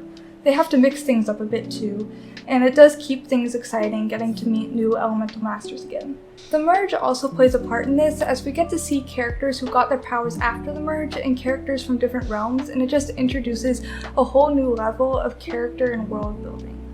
I think this season is also really great for cute character interactions. If you're someone that loves subtle or not subtle character stuff, this is the season for you. There's so much to love about the interactions between characters. Cole and Gio, Wildfire and Aaron, Frack and Ryu in the 4th episode, Wildfire and Roby, the list just goes on. I think I mentioned this before, but this season is really character driven, and a good example of that is through the use of flashbacks. Episodes 3 to 5 all start with flashbacks, establishing key aspects of different characters while also driving the plot forward, which I think makes this season have the best use of flashbacks in the show so far. I especially think the flashback scene with the ninja on the Destiny's Bounty as the merge is starting is so excellent, having some great moments between Nia and Wu and amazing hints at future plot points. As for the tournament fights, I find pretty much every fight's place in the season to be very well timed and not pushed in at the last minute or anything. They all feel like the right pace. Episodes 4 and 5 are exemplary episodes in that case, each fight not taking up too much time while also not seeming too fast, with perhaps the exception of Wildfire vs. Cinder. A funny thing I want to point out is that in episode 5, Lloyd says the games are getting more intense, which he's probably referring to the fact Nia had to fight Jay, but when you look at the season structurally so far, there's only been 2 fights, so what is Bro all about? The mystery they're out to solve is consistently touched upon throughout the season and significantly ramps up in the 8th episode, when Jordana gives Sora an Imperium math equation as a clue. Her clue helps lead them to the location of the horns in the city of Temple's monastery. I think The Sword Shatters is the best episode at hitting all of the right moments. It hits every shocking beat, every humorous moment, and every emotional moment. I feel like the slowest moment this season comes over the course of 2 episodes, and that's the cavern run sequence. Cinder tries to get the ninja thrown out of the tournament, which I thought was a great move plot-wise, but it unfortunately leads to the most boring aspect of the season, which is the ninja trying to keep their spot in the tournament by racing through the caverns. Not even against anyone, mind you. The cavern run slows down the pace of the season as it stretches across 2 episodes, simply taking up too much time for a plot point that doesn't provide much. The whole cavern run thing could have been wrapped up in 1 episode if they hadn't opted to end the Aaron and Ross scene on a cliffhanger before returning to it in the next episode. But of course, the Aaron and Ross confrontation is the only good thing that the cavern run provides, so yeah. Anyway, now it's time to look at the other random things I wrote down while rewatching the season that I think apply to this category. First of all, I love Raptor. I cannot imagine Frack training with Noct. Lloyd just deciding to break into the tournament is hilarious. They do some world building, mentioning a new location, the Azure Reef, when Kizzy fights Sora, which is really interesting. Bullying leads to exile. Tournament of Elements can never. The whole skating scene is proof of that. The scene where Sora says she can make a vehicle in episode 5 is so funny to me because of Lloyd's smile. He probably wishes he had her there back in Prime Empire. I love how they threw Z-Trix into the story, adding more tension and calling back to season 1 stuff. I think them trying to make us think it was Beatrix was goofy though. Frack asking Cole for his help with his elemental power is so cute. Brady says thank you, sir. How did Cole get the mech? He just straight up steals it. Does Master Wu have some sort of connection to the portal gates? So that's all for Dragons Rising Season 2 Part 2. So each season has a lot to enjoy, and each season has its ups and downs when it comes to structure. I think, however, I'm going to go with Dragons Rising Season 2 Part 2 for this category.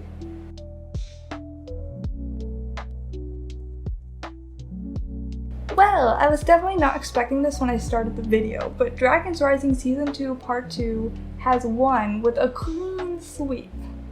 I've always loved both of these seasons very much, and I'm surprised I didn't give a point to Season 4, but I just always ended up coming back to Dragons Rising Season 2 Part 2 when thinking about which season should win each category.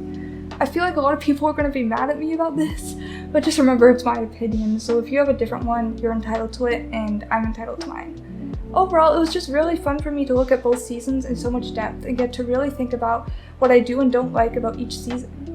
Having such a detailed look at these seasons has made me appreciate both even more, and I'm not lying when I tell you it was really hard to pick a winner for each category. Like, I mulled over it so much for each one. So there's a win for one of the newer seasons. Let me know which 2 seasons I should compare next, and make sure to also check out my comparison video of Season 5 and Dragons Rising Season 3 Part 2. That one was really a labor of love. Thank you so much for watching, please subscribe for more, and comment below letting me know your thoughts. Comment Stang Zoo if you watched the whole video. Bye! Stang Zoo!